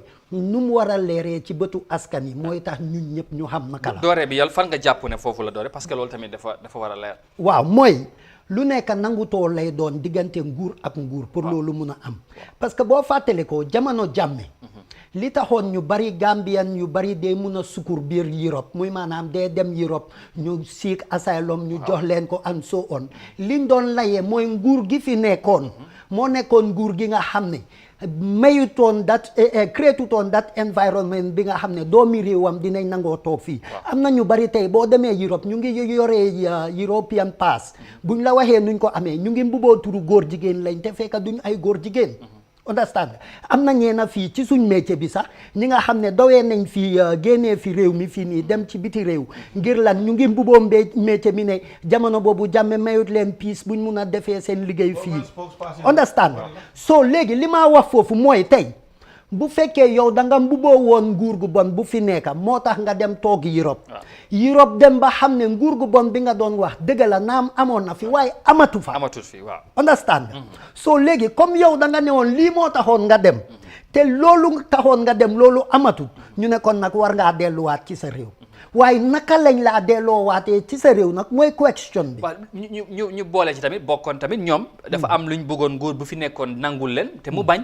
waaw foofu laay ñëwee nii. waaw loolu tamit dafa war a leer. ñoom tam Europe foofu. ñoom it buñ demee ba nga xam ne seetaat nañ seen boppa ñu ne démb trayoon nañ lii fële loolu doxul. waaw léegi ñu ngi am fi nga xam ne foofu lañ leen jàpp gis nga ku la abal ay bët. moo lay wax fooy xool. waaw yaa ngi dégg foofu bugg naa fa ñu taxaw. ku la abal bët moom moo la wax fi ngay xoolee. loolu dafa am solo ñu jël keneen ci line bi ñu soog a dellusiwaat. hello good morning and thanks for joining us. Hello? Yes, hello caller. What is your name and where are you calling us from? Assalamu alaikum. Man Cherno la tudd. I'm calling from Germany. Okay, Cherno, ñu ngi lay nuyu ñu déglu la lan nga am pour Amadou, you are doing a good job. Ba pare sax gan itam maa ngi jaajëfal gaay. Jërëjëf. Situation bi naka la mel Germany foofu yéen fi ngeen nekk. Man am a living experience. I'm living this experience. I understand. Okay, good. Dañu war a jël politique ñu tegee ko boor. So sa gan yu fa toog waxal gaay let them come there for the development of our nation. Gaay bàyyi politique. Na gaay bàyyi Adama Barrow, gaay bàyyi Ousainou Darboe. Man maa ngi dëkk fii waaye let me tell you gis nga affaire bi duñ deport anybody xam ne naka lañ ko waxaat you are doing good. waaw. da nga war a integrate ci every country boo dem da nga war a integrate. waaye fii turi Gambia ni dañ jaaxu so dajee on ak nit si yoon nga introduce sa boobu nga ne Gambien nga rek daf di am ñaari xel si yow. la moo waral loolu. so man sorry. waaw lan moo waral ñuy am ñaari xalaat ci Gambia ci Gambien si soo waxee Gambia nga jógee rek am. because the Gambians most of them waxuma la ñëpp de am na most of them they are not integrating well su ñëwee duñ te nangoo dem school they are not ready to do li nga xam ne German government bi loolu lañ bëgga wala di state bu gaay nekk loolu la gaay bëgga instead lañ bëgga di fast money they are selling drugs they are doing things yi nga xam ne su nekkoon Gambia sax soo ko defee foofu noonu dañ laa deport wala dañ laa utal yoon so automatically soo demee si beneen country tamit yaa ngi defee noonu dañ laa utal yoon even su nekkutoon any agreement bu gaay sign sax kenn bëggut nit bu bon certificat. ok jërëjëf lii beneen buntu la kii foofu la nekk dégg nga li mu wax seen jëfin ak seen nekkin foofu tamit mais bi it's an issue te lii lañ doon wax ñaawru bi beneen mbir la de. xam nga xaaral ba wax la Amadou. waaw dégg naa lu moo wax. waaw xam nga asylum xam nga immigrants dafa am catégorie. am na ñoo xam ne they go to the country with documents. waaw yoo xam ne dañoo am visa dem. ñooñu they are documented. waaye fast affaire bi lay wax. am na ñoo xam ne xaaral rek maa ngi ñëw. am na ñoo xam ne they are under asylum. am na ñoo xam ne they are not even under asylum they are undocumented. ñooñu lu moo wax noonu they cannot go through those integration centers. koo xam ne yaa ngi ñëwoo baag wi amuloo kër yaa ngi sukkur ne sax mais bi yaa ngi sax am na suñu la téye da ngaa wane sax jógee wuloo dëkk boo xam ne dafa am jaama doo mun a dem school soo eggee li nga njëkk a xalaat mooy ne fi nga def sa boppa bi nga dal. understand nga so si diggante boobu noonu ñeneen ñi dañ dee unfortunate dafa wax dëgga they get into vices yoo xam ne they are not legal waaye ñeneen ñi they don't get into those vices dañ dee try pour dem school du sooti dañoo try pour ut liggéey du sooti what they will do even in this country we know how it is western world bi tamit dafa ñëw attitude bu fa nekk waaye tamit lu xew mooy boo ñëwee si réew luñ la tere dañ ko war a bàyyi parce que fii Gambie am na ñi nga xamante ne ñu ngi nekk fii yow yaa ngi wax loo xam ne comme seen am bi demee ñoo xalaatee fii waaye tey buñ defee naka su dul noonu lu àndoo ak sarti réew mi dañ lay li maa wax nii ma ne la man li maa wax mooy ne am na ñoo xam ne they are undocumented waaw loolu leer na waaye seen migrants ñooñu doo mun a wax ñu dem through those processes munuñ ko even the law there and the environment will not allow them to go at least ñu dee am access to loolu mooy ñu seek asylum at they will give you consideration ñu laa fay di la bàyyi ngay dem school di seet sa case comme pas que lu mu wax fii am na ñoo xam ne luñ dee sukkur loolu su xewee sa dëkk tamit loolu tax ma ne the government is to be blamed for everything because even that thing li ma wax noonu the government cannot be forced to take people they will be asking the government ñii ñu ne de dañ sukkur ne fii dara doxu fi liggéey amut o ñun igee rights yi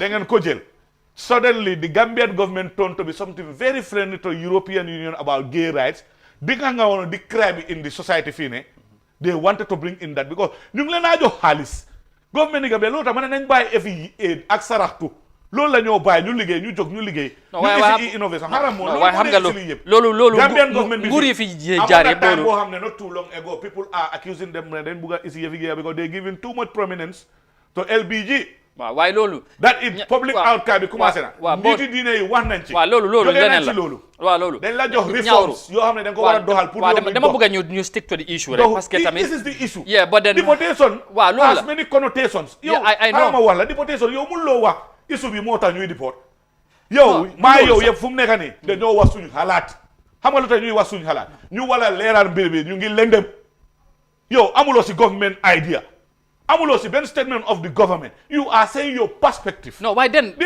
no soo gisee if it is a government statement. lii ak lii moo tax ñu ngi leen a deport ñun duñ doon werante fii ñaawru du werante xam nga lu yow soo gisee ñu toog fii ñu waxtaan issue bi nga xam ne def la concern keneen. daf ma concern man suma jarbaat mu fa. waaw loolu non waxuma la sax spécifique la c'est un problème da nga déggul wax bi de man fa te affaire bi mu ngi ne ñu xam ne sa jarbaat daan fa cu yaa ngee daw ganaar yaa ngee daw eluwee mu ngee daw anything non da ngay déglu so léegi government bi please bu leen ñu isil problème non da ngay déglu yaa ngi cool bu leen non man dama xam nga mbir mi fu ñu waxee mooy li tax ñu toog fii mooy dañu waxtaan pour tey mbir mi dafa soxal ñëpp yow mën na am nga si jarbaat am na keneen ku si am mag am rak am keneen ak keneen moo tax tey ñu am taxawaay bi nga xamante ne ñu toog def ci jàngat assez réew jafe-jafe bari na ci réew mi ñu nekk ci biti am fi famille ñu ngi leen di jàppale ñu ngi leen di delluwaat ci réew mi ñu ngi leen di indiwaat lan moo ko waral ban responsabilité la ci nguur bi am buñ ci amee loolu ba pare ñu waxtaanee ko waaye tamit ñu nekk Europe tey ku jógee fii ci call bi ci line bi léegi li mu wax ñu fi nekkee ak seen nekkin su fekkee ñu ngi def li nga xamante ne àndut ak loi fu nekk loolu leneen la loolu tamit dafa war a leer parce que tey foog ñu leeral bi fi moo tax yow nga am fi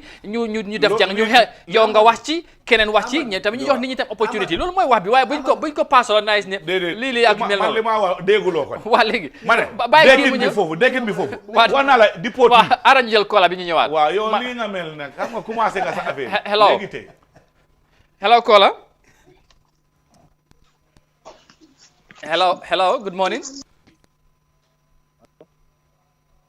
hello caller. hello. salaamaaleykum. waaleykum salaam. ñu ngi lay nuyu kan la ak foo ñëw koole. kii maa ngi tudd Imam Malik Thiam. yes. so waaw ñu ngi lay. ñu ngi suivre seen waxtaan bu am solo bi nga xam ne yéen koy. jërëjëf. waxtaan ba am solo bi nga xam ne yéen a ngi koy waxtaan. ok. ci ngeen dalal macha allah li muy wax am na solo trop trop.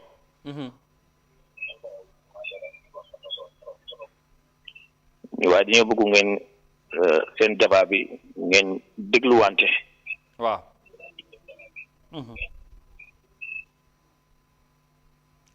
waaw mun ngaa continuer di wax rek déglu si téléphone bi rek nga continuer di wax yow rek la ñuy déglu fu mu nekk nii. waaw jërëjëf. li ma bëgg a wax mooy ki ngeen dalal muy wax politique Gambien ni muy doxee baax na trop li muy wax tamit am na solo lool dégg nga li ma bëggoon wax rek mooy pour ngeen organiser débat bi pour ngeen dégluwante ndax ñu leen di déglu li ngeen di wax am na importance trop man loolu laa bëggoon. ok pour ñu dégluwante débat bi ngeen organiser débat bi parce que li nga ñuy wax am na solo trop loolu rek laa bëggoon wax. jërëjëf ci observation boobu am na solo ñu ngi la ci gërëm bu baax nañ ci bàyyi xel ne ñu gën a dégluwante rek te loolu dafay am solo ndax lu ñuy wax dafa mel ni of course ñu dafa itteel ñëpp ci situation buñ toll ok balaa mañ am na keneen ku ñëwaat ci line bi hello caller. hello. yes hello. yes kan la ak foo ñoo koole ñu ngi lay nuyu. My name is Roxy. I'm calling from Scotland. Okay, thank you. And what's your contribution to the discussion? My take on this is, I think Gambia government need to take a firm step on the situation. Yes, this deportation and identification of Gambians have been happening since Yaya Jammeh's time. I was a victim of that. And Nice was the immigration leader. Or whatever, but there can be no deportation without identification. That's what makes it different from other countries. So the embassies will refuse to identify their citizens. No international flight will take somebody without identifying them. So the provision of the documents is what is led to the deportation, And the mind game of blaming Dabo for this is way past, because Dabo is not only the foreign minister at that time. If Dabo is out of the system now, they've got all ways of correcting it, So saying that Dabo is responsible, that doesn't make sense, I think it's right time the Gambia government know the problem and identify what their citizens are going on abroad. Okay. That's what I think. All right. Thank you. Thank you very much for your contribution, and of course on this matter, you can equally do as he just did. Of course, you can call us on 23213, and of course tell us what you think about the issue. Hello, caller. Someone is on the line. Hello, yes. Tell us your name, please, and where you're calling us from. Yeah. Hello. Hello. Okay. oh ok dafa mel ni kooku dem na waaw mun ngeen koolaat rek ñu waxtaan ci yëf yi yéen tamit mun ngeen cee bokk ngeen joxe seen xalaat ci yëf yi Paco yaa ngi doon wax ci am solo nga ne ku la abal bot moom fu ko neex ngay xoolee loolu dafa am solo waaye tamit foog ñu leeral because li ma doon laajte ñaawur bu gën a yow tamit nga def ci of course indi si sa xalaat mooy ne yes nguur gi mun na am na bañ nañ wala nangu nañ saay nañ condition yi nga xamante ne def dee am loolu tamit nekkut Gambia rek am na yeneen réew joxoon naa Sénégal sànq rek exemple am na yeneen réew yu face some difficulty problème bi lan la nguur yi bu ñu leen tegalee duñ ko sañ a bañ wala lan la waaye tamit beneen bi mooy comme koola bi nu mu ko waxee nekkin doomi Gambie surtout ci jamono bu ñëw ak yeneen réew yi léegi-léegi bu fekkee ne riwaal tere na la dara nga def ko bu boobaa buñ la indiwaatee dafa mel ni yaa tooñ sa bopp waaw Amadou lii daf ma fàttali time buñ gënoon a nekkee xale xëj na ci leet jamono nguuri Jawara la woon demoon na ba nga xam ne sax ñun buñ nee Europe bu dul Germany du Europe ñun suñ time xale parce que Gambien yu bari seen target yëpp always Germany la dee nekka because li daan xew sax mooy dañ daan waxtaan ak suñ koto yi li ñu daan wax mooy li gën a bari ci ñoom dañ dee nekka ay rasta buñ demee Germany buñ ñëwee nekka rasta am so on yooyu noonu so luñ leen daan laaj mooy lu tax ñoom ñëpp ñu dee rasta liñ ñu dee wax mooy tubaab yi daf dee jafe lool pour ñu xàmmee nit ku ñuul ñu ni neen comme nii so pour ñu mun a réeral tubaab yi ci lañ dee rasta noonu di nga gis ne bu ñoo jaay sunguf bi am so on gis nga jaay bii nii du Gambia nii rek ay jaay Europe jaay lan jaay sunguf bii ngay comme ni ko waa ji waxee so fi ma bëgg a est-ce que nag ku dugg ci yooyu ba ñu jàppala ci war lay indiwaat du yaatooñ sa bopp parce que ñu ne la loolu nag de yàgg nañoo indi ay nit te du daan nekk mass deportation loolu nga understand foofu laay bëgg a waxee Amadou gis nañ benn yiñ daan indi du man parce que dafa am ku dëkk foofu noonu gis yëf yi wax ko ku nekk fi nga dëkk yow loolu nga mën a wax waaw xaaral ma laan su ma laanee after dinañ lii jamono boobu dinañ daan gis ñee na ñi nga xam ne dañ leen dee jàppa duñ leen dee jàppa rek deport leen dañ leen a jàppa yóbbu leen court Germany foofu tëj leen ba seen taam jeex am na ñee na dañ leen dee deport si fii duñ fi am ñaar ñetti fan sax ñu dof ñun liñ daan wax mooy ñii dañ leen dee péngu foofu buñ ñëwee fii dof understand nga loolu time yi xale la ba tey guddi yuñ toll nii bu fekkee sax ne jaay la du 20 yiñ indi nii barki démba yëpp ay jaaykat lañ non so mass deportation bii la ñoo wax ne mass deportation bii nii government am na ci a say muy lan government mooy nangu ne suma doom yu nekk ci biir réew boobu te yoruñ kayit yi lañ war te wala nekkee wuñ fa ci anam bi nga xam ne war nañ faa nekk mun naa leen a jëlaat fii ci ban anam mooy nguur googu wala European Union li nga xam ne moo tax ñii gàddaay fii dem foofu mooy utum xëy buñ dimbalee nguur gi ba nguur gi am xëy nguur gi dina mun a welcome seen doom waaye est-ce que seen responsabilité wala dañu war a dimbale nguur gi pour ñu am xëy loolu tamit responsibility beneen la waaye xaaral nga tontuma ba buñ jëlee koola bi ñu ñëwaat am na keneen ku nekk ci line bi hello koola yes good morning and where are you calling us from please and what is your name please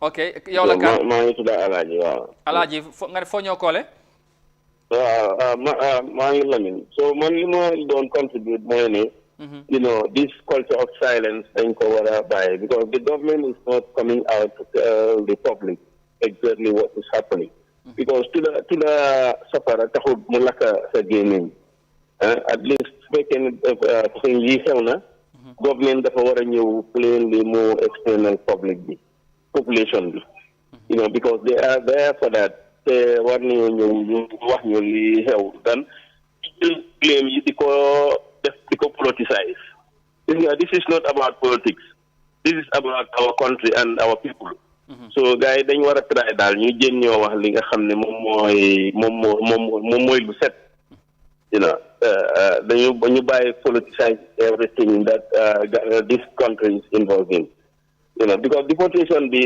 mun naa am xëj na am na ñoo xam ne ñu ngi leen a deport de some other people ñoo xam ne baaxuñ waaye nag am na ci ñoo xam ne you know they are productive but then still you know they are implicated dañuy jël leen deport leen you know government dafa war a ñëw daal mu wax ñu seet daal ok jërëjëf Alaaji ñu ngi lay gërëm bu baax a baax ci kool gi ak ñi ci jaar yëpp dafa mel ni noppi bi baaxul te ñu bari wax nañ ci nguur gi dañu war a génn leeral parce que dafa mel ni yëf yi dafa lëndëm bëgguma gars yi di wax nag président mu ne bëggul lu leen dem dafa war a leer waaye dafa mel ni am na nag lu leerul ci yëf yi te dem ci war a wax may ma rek dama bëgg ñu jël short break dama bëgg ñu jël just a short break bu ndaw ñu dellusiwaat ñu continuer jeexagul we are just going for a short break and we come back we'll continue the discussion stay with us we'll be right back.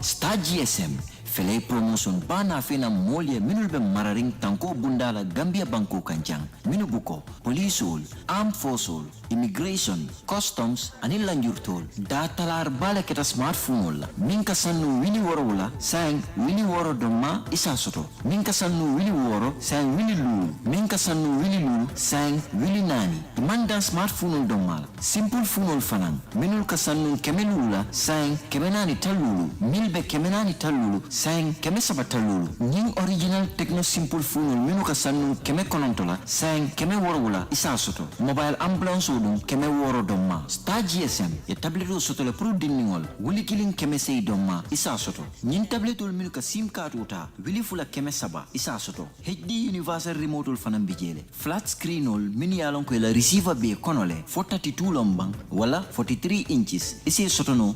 $4,999 wala $8,999 Star GSM manda wodom mala ngani original face mask sol sotole minsal tanka coronavirus sotola nga air freshener fanan sotole pour alla sabati dinkiral aning official nyim bala muran tulol fanan bijele nyim flash kopol ka bonali america alse muna fangala al official do wara alla sabati dinkiral pour jikando wala jisuma anda se sambano tilo mume ngani designer spray fanan sotale min sero ka tarafengo bala fo montoro wati monni nali andi botanam France le anin Dubai isinan jibe no na bumbato min fele kombosila drive serekunda OJ Johnson nyati lingol wala nanyun kunkilim bitikol min fele talindi marseto anin tabo koto traffic light oto isen kumandino 700-2494 wala 990-1122 Star GSM mfanankan kato dango kele puru mimbe banko sambala nyato Star GSM.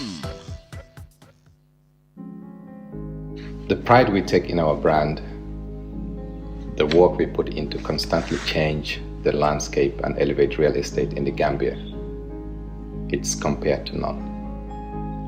From inception, our goal was to add value to the beautiful Gambian landscape. That's why we are proud innovators of community estates. Kololi Sands is an exceptional piece of work, tailored for ultimate convenience and luxury, to bring you an element of finesse that is rare but unique in its own. This is also our pride and joy, and we welcome you to the exquisite beauty right here in Kololi and right here on the waterfront. Kololi Sands, feel the ocean breeze at your doorstep.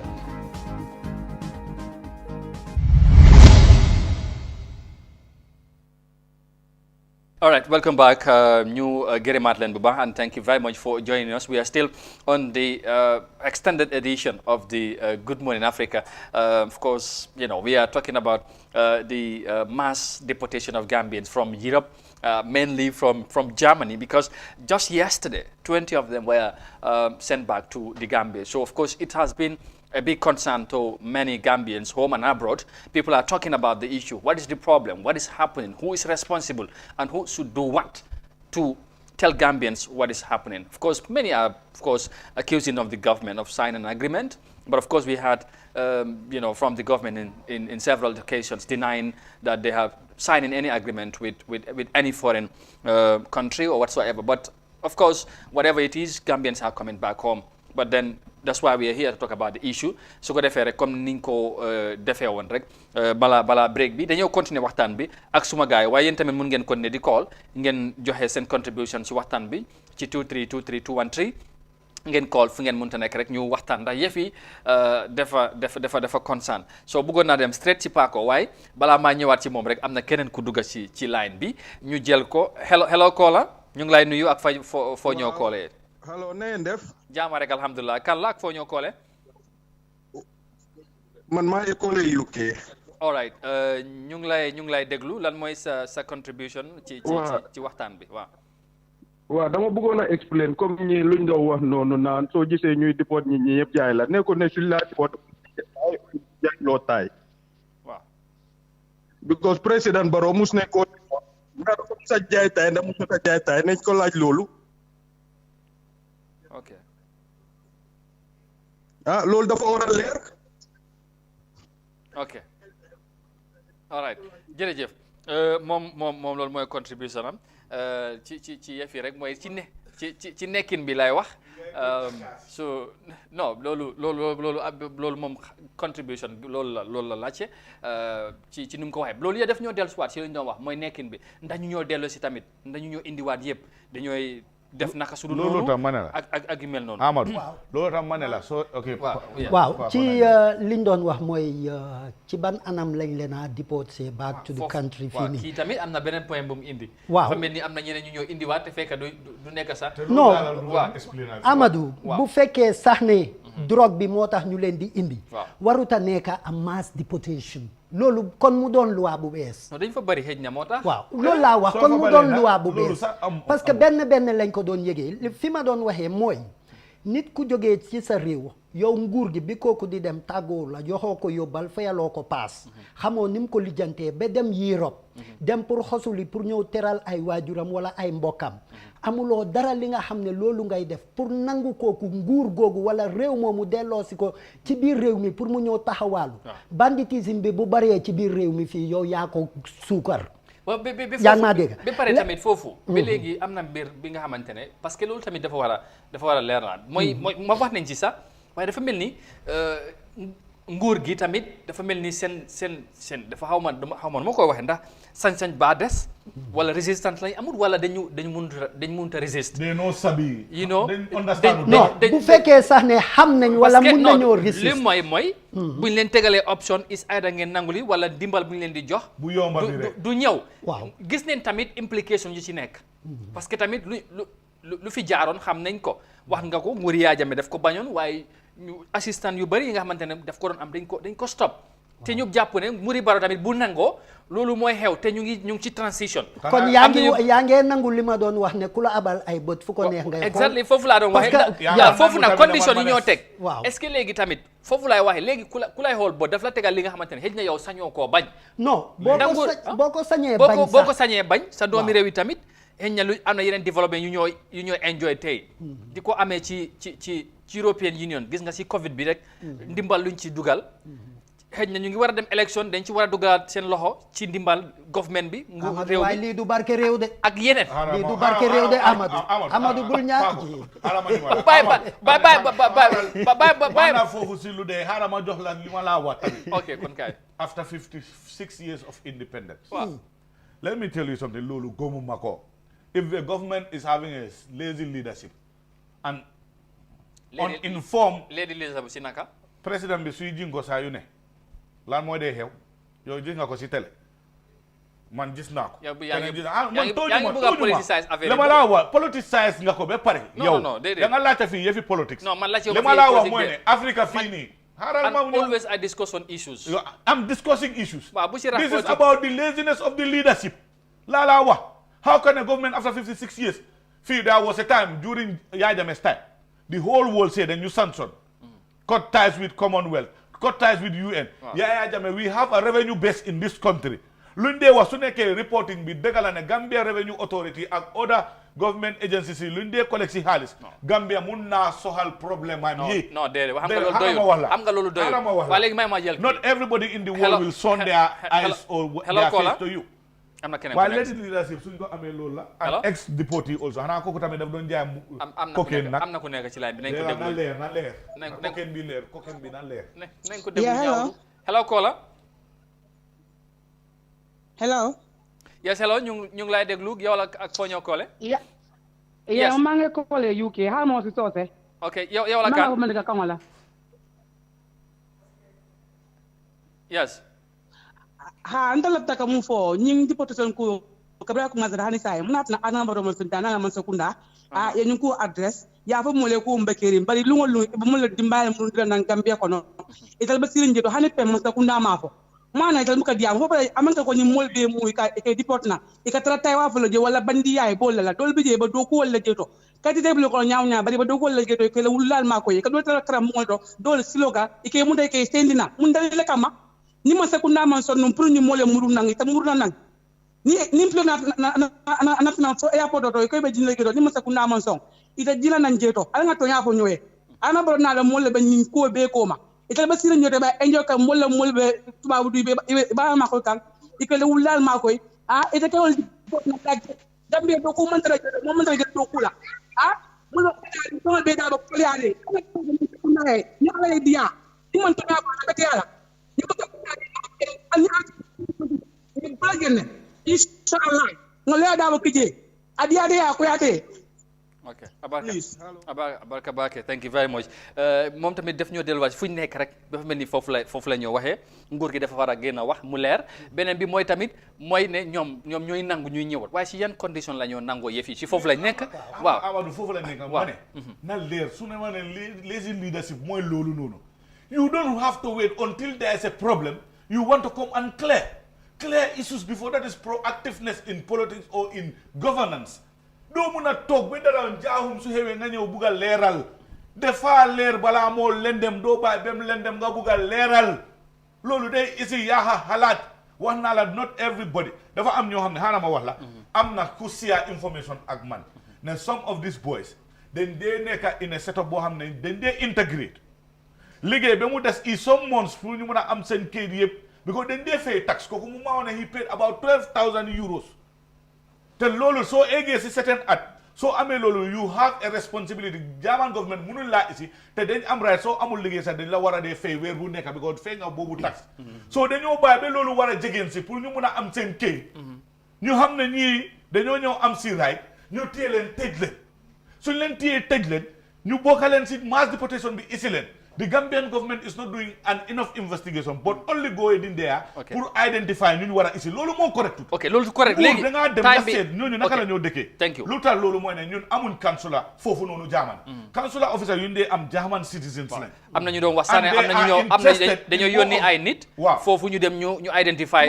Na kii ndax boy ba dañuy bañ. dañoo wax ne man deekuma Gambie xaw ma Gambie léegi dafa am ñuy dem ñu xool am na ñuy wax loolu tamit xaw ma ndax am na am damut because ay rumo la rek di support loolu maanaam la Gambian consular yu ne nekk Germany they are German citizens ak nu mun di mel they will serve the interest of Germany first before of the Gambia. Okay, why not we have Gambians representing Gambians there. Thank you. da ngaa ne suñ problème yi filing yi nii ak profiling ñeneen ñi dañoo am liggéey léegi seen juice yi duñ ko mën a am because the people they will complain to are German. Okay, now suñ gisee sa complaint ba ngay bëri rek they will put you on that deportation list.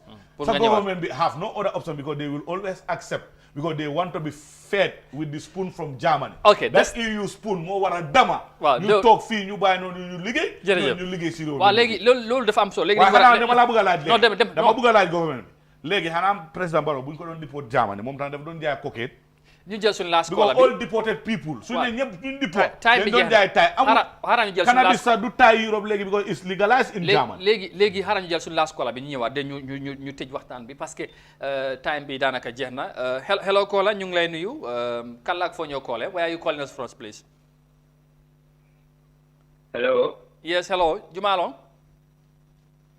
Alnimbara bake mbal konto naje. Inimbara. Be call ke kan Spain la programme mbaji. Okay, thank you. Alnimbara bake albe doku kende wala je. Abarka. Thank you. Okay, ngadula cleanness do la academic contribute. Okay, aka deportation no men government commence kula e felonjel. Although ma kula e felonjel. Hello, e kam moyle ba? Hey, en ke moyle. Okay, because not the cool ball nyama recently and this year cool men tambita. Ye mem agreement men say in Germany tema or Switzerland whatever. Well done. Man sa kunda sa fono lo kedal already. Because all men finte da banko kay tata. Imon criminal ya ke mam mofa. Olela life le security ya sacrifice. Ida e fa desa do kono yedun tubabu. Nyala e dundu tubabu. Man sa kunda nyanda mo ne fula gale. Okay, ñu kana tale dun taje na mol an sa le reject commission of man kay so. It's fine. Ali karandije, Ali technical, Ali qualified lije. Isi la life sustain no nya hani ye deport le. We don't have any business with them. but niol Burundi na Gambia they have a lot of problems to Gambia te mananku dola to ñenam problem won photo suno be kerine aka tel num to bara sa ñen tafunti la ya klende bare bu fafem Gambia ngol be batarim bandala Gambian people are very good people or say what is it e ka more identified le ka to no mala dulal be de criticize Gambia we Gambia no batandi bakale no masakunda ñanta fem fola woto nte ngama wala miro to dal abe ke kala nak ñanta fundi lay banko di ngol ma ko men yutol le Gambia adama baro men fo yutol man taro ke kan nak min ko to ñanda ka jibe karo ko Gambia no tata ko bari batati batay no. Okay, thank you very much Baraka Bake. Amadou gis nga ki point bi mo wax ni ci bobu la doon bëgg emphasize moy deportees yi ni even bu fekkee no matter luñ def ak lutax ñu leen di deport ci Gambia fii nii yëpp sax mooy dañu war a xalaataat di repercussion mooy ñoom buñ ñëwee Gambia loraange bi moo jural Gambia ci boppam as a country lañ war a seet because Europe muy Germany ñoom mënoon nañ ñoo help pour address issue bi est-ce que balance bi du foofu kon foofu laay waxee repercussion yi ñaar la kon gars yi ñëwaatee beneen repercussion waaye buñ bañee tamit beneen repercussion def ci am non bañ bi moo gën sax gars yi ñëwaat because gars yi ñëwaat bi Amadou am na leena li nga li ñoo foy non Amadou léegi jël suñu laas kola bi rek Amadou na kola boobu may ma daaneel ngir yàlla rek balaa bëgg naa ñu xam nga ñoom ñu ngi waaw ok waaw ñu mu nekk suñu laas one rek hello kola hello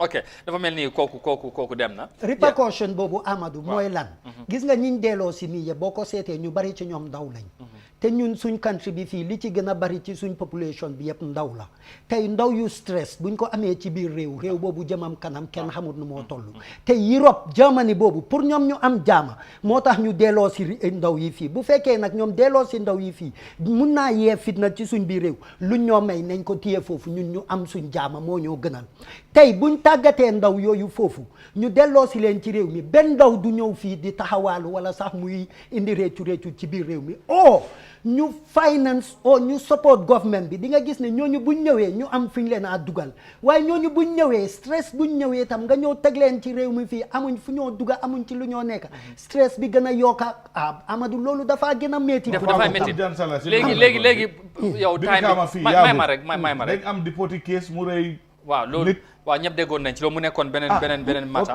beneen issue la woon léegi ñu ngi daanaka waxtaan bi jeex na parce que tamit dafay am solo lu ñu ci wax yëpp gis nañ ne ñu Gambien si bari am nañ ci yitte bu baax moo tax kool si gis nga ba léegi am na ñu nekk ci line bi bu loolu tamit dafay wane rek ne lu ñuy wax soxal na ñëpp léegi li am na waaye lan lañ ci war a mun a jàngee foofu laa bëgg a ñu tëjee as a country lan lañ ci war a mun a jàngee. mooy nguur day wax ak askanam waaw léegi communication bi dafa mel ni doyul. ci côté nguur gi ndax dafa mel ni ok amul. parce que dafa leerul. waaw kan moo responsible ci yëf yi nu moo demee Gambien si bari ñu ngee ñëw beneen bi mooy as a country ndax ñun de mun nañoo dem tey ñu sañ a bañ kon ñu condition réew mi te tamit dafa war a leer ne ku Gambie rek démb rek nee naa am na kuy complain manque di same thing Sénégal moo fay xew. am na ñu fa yónnee léegi waa léegi exactly léegi nag bu dee loolu la waa dama bëgg a ñu tëj dama bëgg a indi yëpp ñu def ko wan lifin ñu tëjaale ku nekk nga joxe sa xalaat ndax tamit loolu yëpp si def si bokka benn wax naa ko mooy nguur gi communication bi dafa mel ni amul yëf yi dafa lëndëm leerul te Gambien si bëgg nañoo xam dégg nga ñu bari luñ ci wax beneen bi mooy condition yu ñoo tegal Gambien nguur gi ndax sañ nañ koo bañ wala sañuñ koo bañ bu fekkee ne bañ nañ ko lan lay jur beneen bi mooy Gambien si ñi nga xamante ne ñu ngi ci biti ñu am fi ay families ñu ngi leen di jàppale ñu jël leen indi leen lan lay jur tey condition famille yooyu ci réew mi lan la how are they feeling loolu yëpp tey nañ ko war a be what should be the way out who should do what nguur gi ñoo war a fexe bañ condition yu ñu leen di tegal gars yi des fa wala dañ leen war a indiwaat ñu ànd ak leneen ndimbal bu ñëwee fii tamit ñu am fu ñu leen teg jàppale leen waaye léegi dafay doy waat nit ki jógee Europe mu wàcce airport nga koy jox ay $1,000 si $5,000 nga ne ko ne demal après après ñu gisewaat léegi gisee du amaat IOM ñoo fi nekk di def initiative programme ak yëpp yu programme di jàppale xale yi waaye loolu sax doyul nguur gi dañ ci am responsabilité soo si seen ku nekk foofu laa bëgg ñu daanalee waxtaan bi dégg nañ conscience yi force bu dee paako da nga see ñëw bala ñaawru after mu tëj waaw conditions what should be the way forward fan lañ war a jëm naka yëf yi naka la daal. conditions yi warut a nekk yes ma yes sa mooy dañoo delloo si seeni ndaw waaw soo leen delloo si lan la ñoo def fii.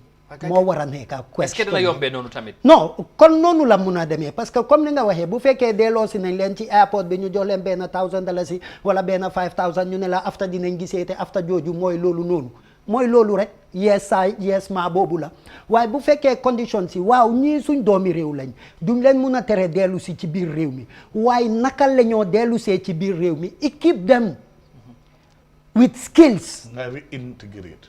ñu mun a buñ ñëwee fii ñu mun a njëriñ réew mi léegi ñi nga deport si noonu ñu ñëw ci biir réew mi fii nii ñooñu lu ñoo njëriñ Gambia bi in general. te impact bi tamit. understand nga negative impact bi ngay wax kañ.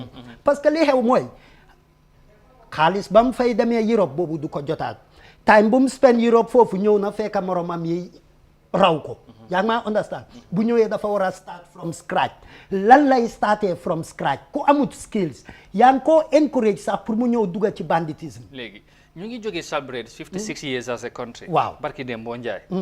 est-ce que tey du xëj na du ma wax ne gàcce la sax waaye tey bu ñu demee ba tollu fii ñuy wax yu mel nii ñu gis ndaw yu bari di sacrifice seen life di dem. ak fu ñoo jaar métti ñu dem ñu indiwaat leen. lan lañ ci war a jàngee as a country. ndax ñu ñoo naxa suñ bopp wala dañu yaakaar ne bu du fale du nekk. mooy moom suñ bopp lañ defagut parce que boo moomee sa bopp da ngay am sa bopp. understand ñun boo gisee ñuy ne independence yi ñoo wax nii yëpp yooyu tuur la ci nasaraan rek waaye ba tey independence boobu last time waxoon naa ko réew yu ko am ci àddina bi fii sax bu amee dañ leen a compter parce que Europe bii di Europe wala Angleterre bi ñu colonise bii sax amut independence. parce que am na li moo soxla lu bari Afrique lam ko wut si fii nii bu ko mënaloon boppam du ñëw Afrique noonu la comme ñun tam am na yu ñoo soxla foog ñu uti ko fële waaye li ñoo wax mooy nañ ñu tàggatal suñ ndaw yi ak métier yi njëriñ réew mi wala ñu tegal leen fi ay bërëb yi nga xam ne dinañ leen mun a tàggat ñu mun fee njëriñ réew mi waaye buñ leen tàggatut amuñ benn métier at the end of the day street si ñoo leen di ñooy doon yi seen kër yi. waaw ñaawru yow tam di same question am na ki ma doon wax sax mu ne former président Jammeh daf doon wax ne tubaab yi kenn mënut a stop migration nit ñi foog ñu dem ñu ñëw yéen ni ngeen ñi ñëwee fii noonu la ñoo demee seen dëkk. 100% I agree.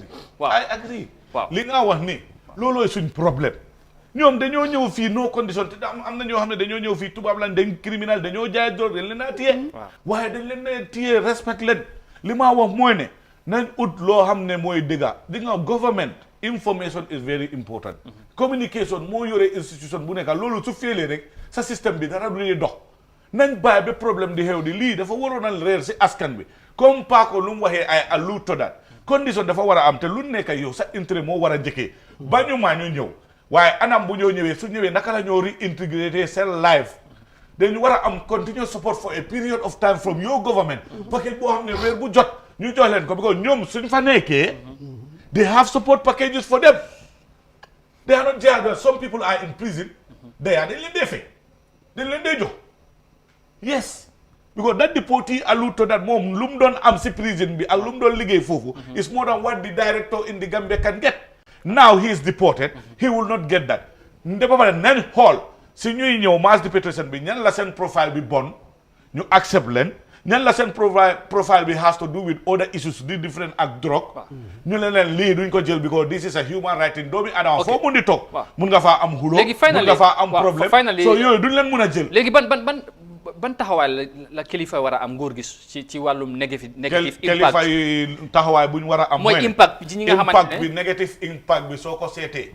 moo gën a am doole so nañ make sure ñu def moratorium waxuma la ni ñu stop ko moratorium mooy ne ñu defaa ngum stop si deportation bi ñu wax leen ne ngum taxaw leen li ngeen isi fii doyaa ngum na ñu seet ban yoon la ñoo jël ak ban jéego la ñoo jël ñoo xam ne ñuy ñëwaat ñu fi nekk ngum ñu seet naka lañ leen a reintegrate with your help if that is not forthcoming deal with it because migration is a global phenomenon Mexico America anywhere people are moving but they are not deported massively like this the way they come into Gambia Africa fii Ghana amoon na last time bi even the American deportation Gambia accepted Ghana declined they have to be taken back to the United States that is the interest of Ghana So why always Gambia, yes sir, yes ma, serving these colonial masters? We say we independent. We are more dependent on the European and the American people ever than before.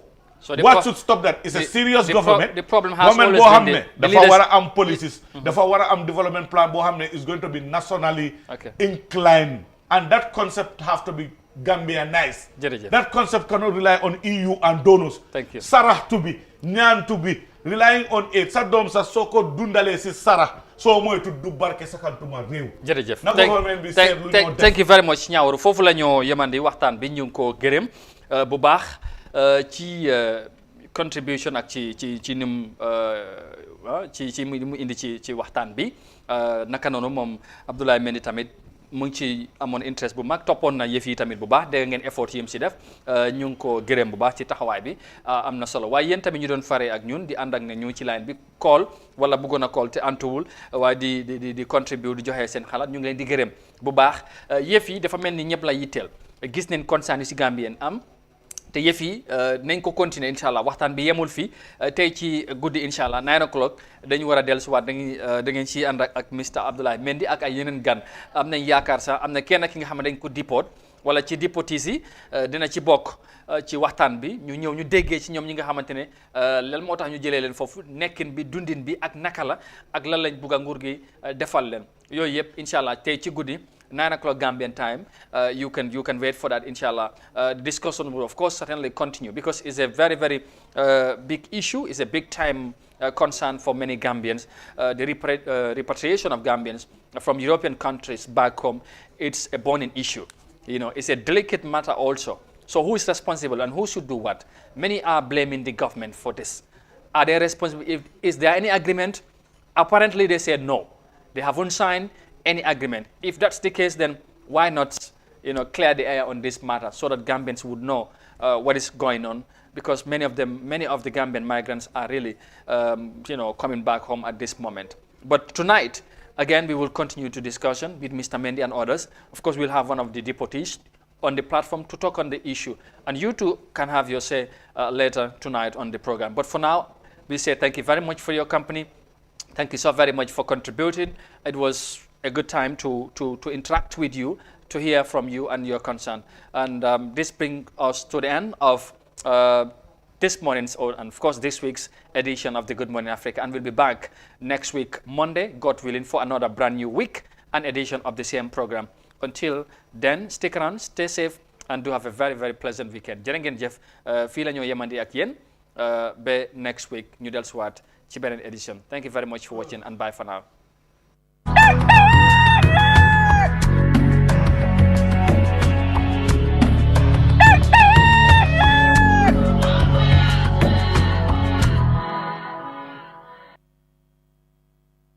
The Gambia may be the smallest country in Africa, but it will host the second largest gathering of world leaders in 2022 to successfully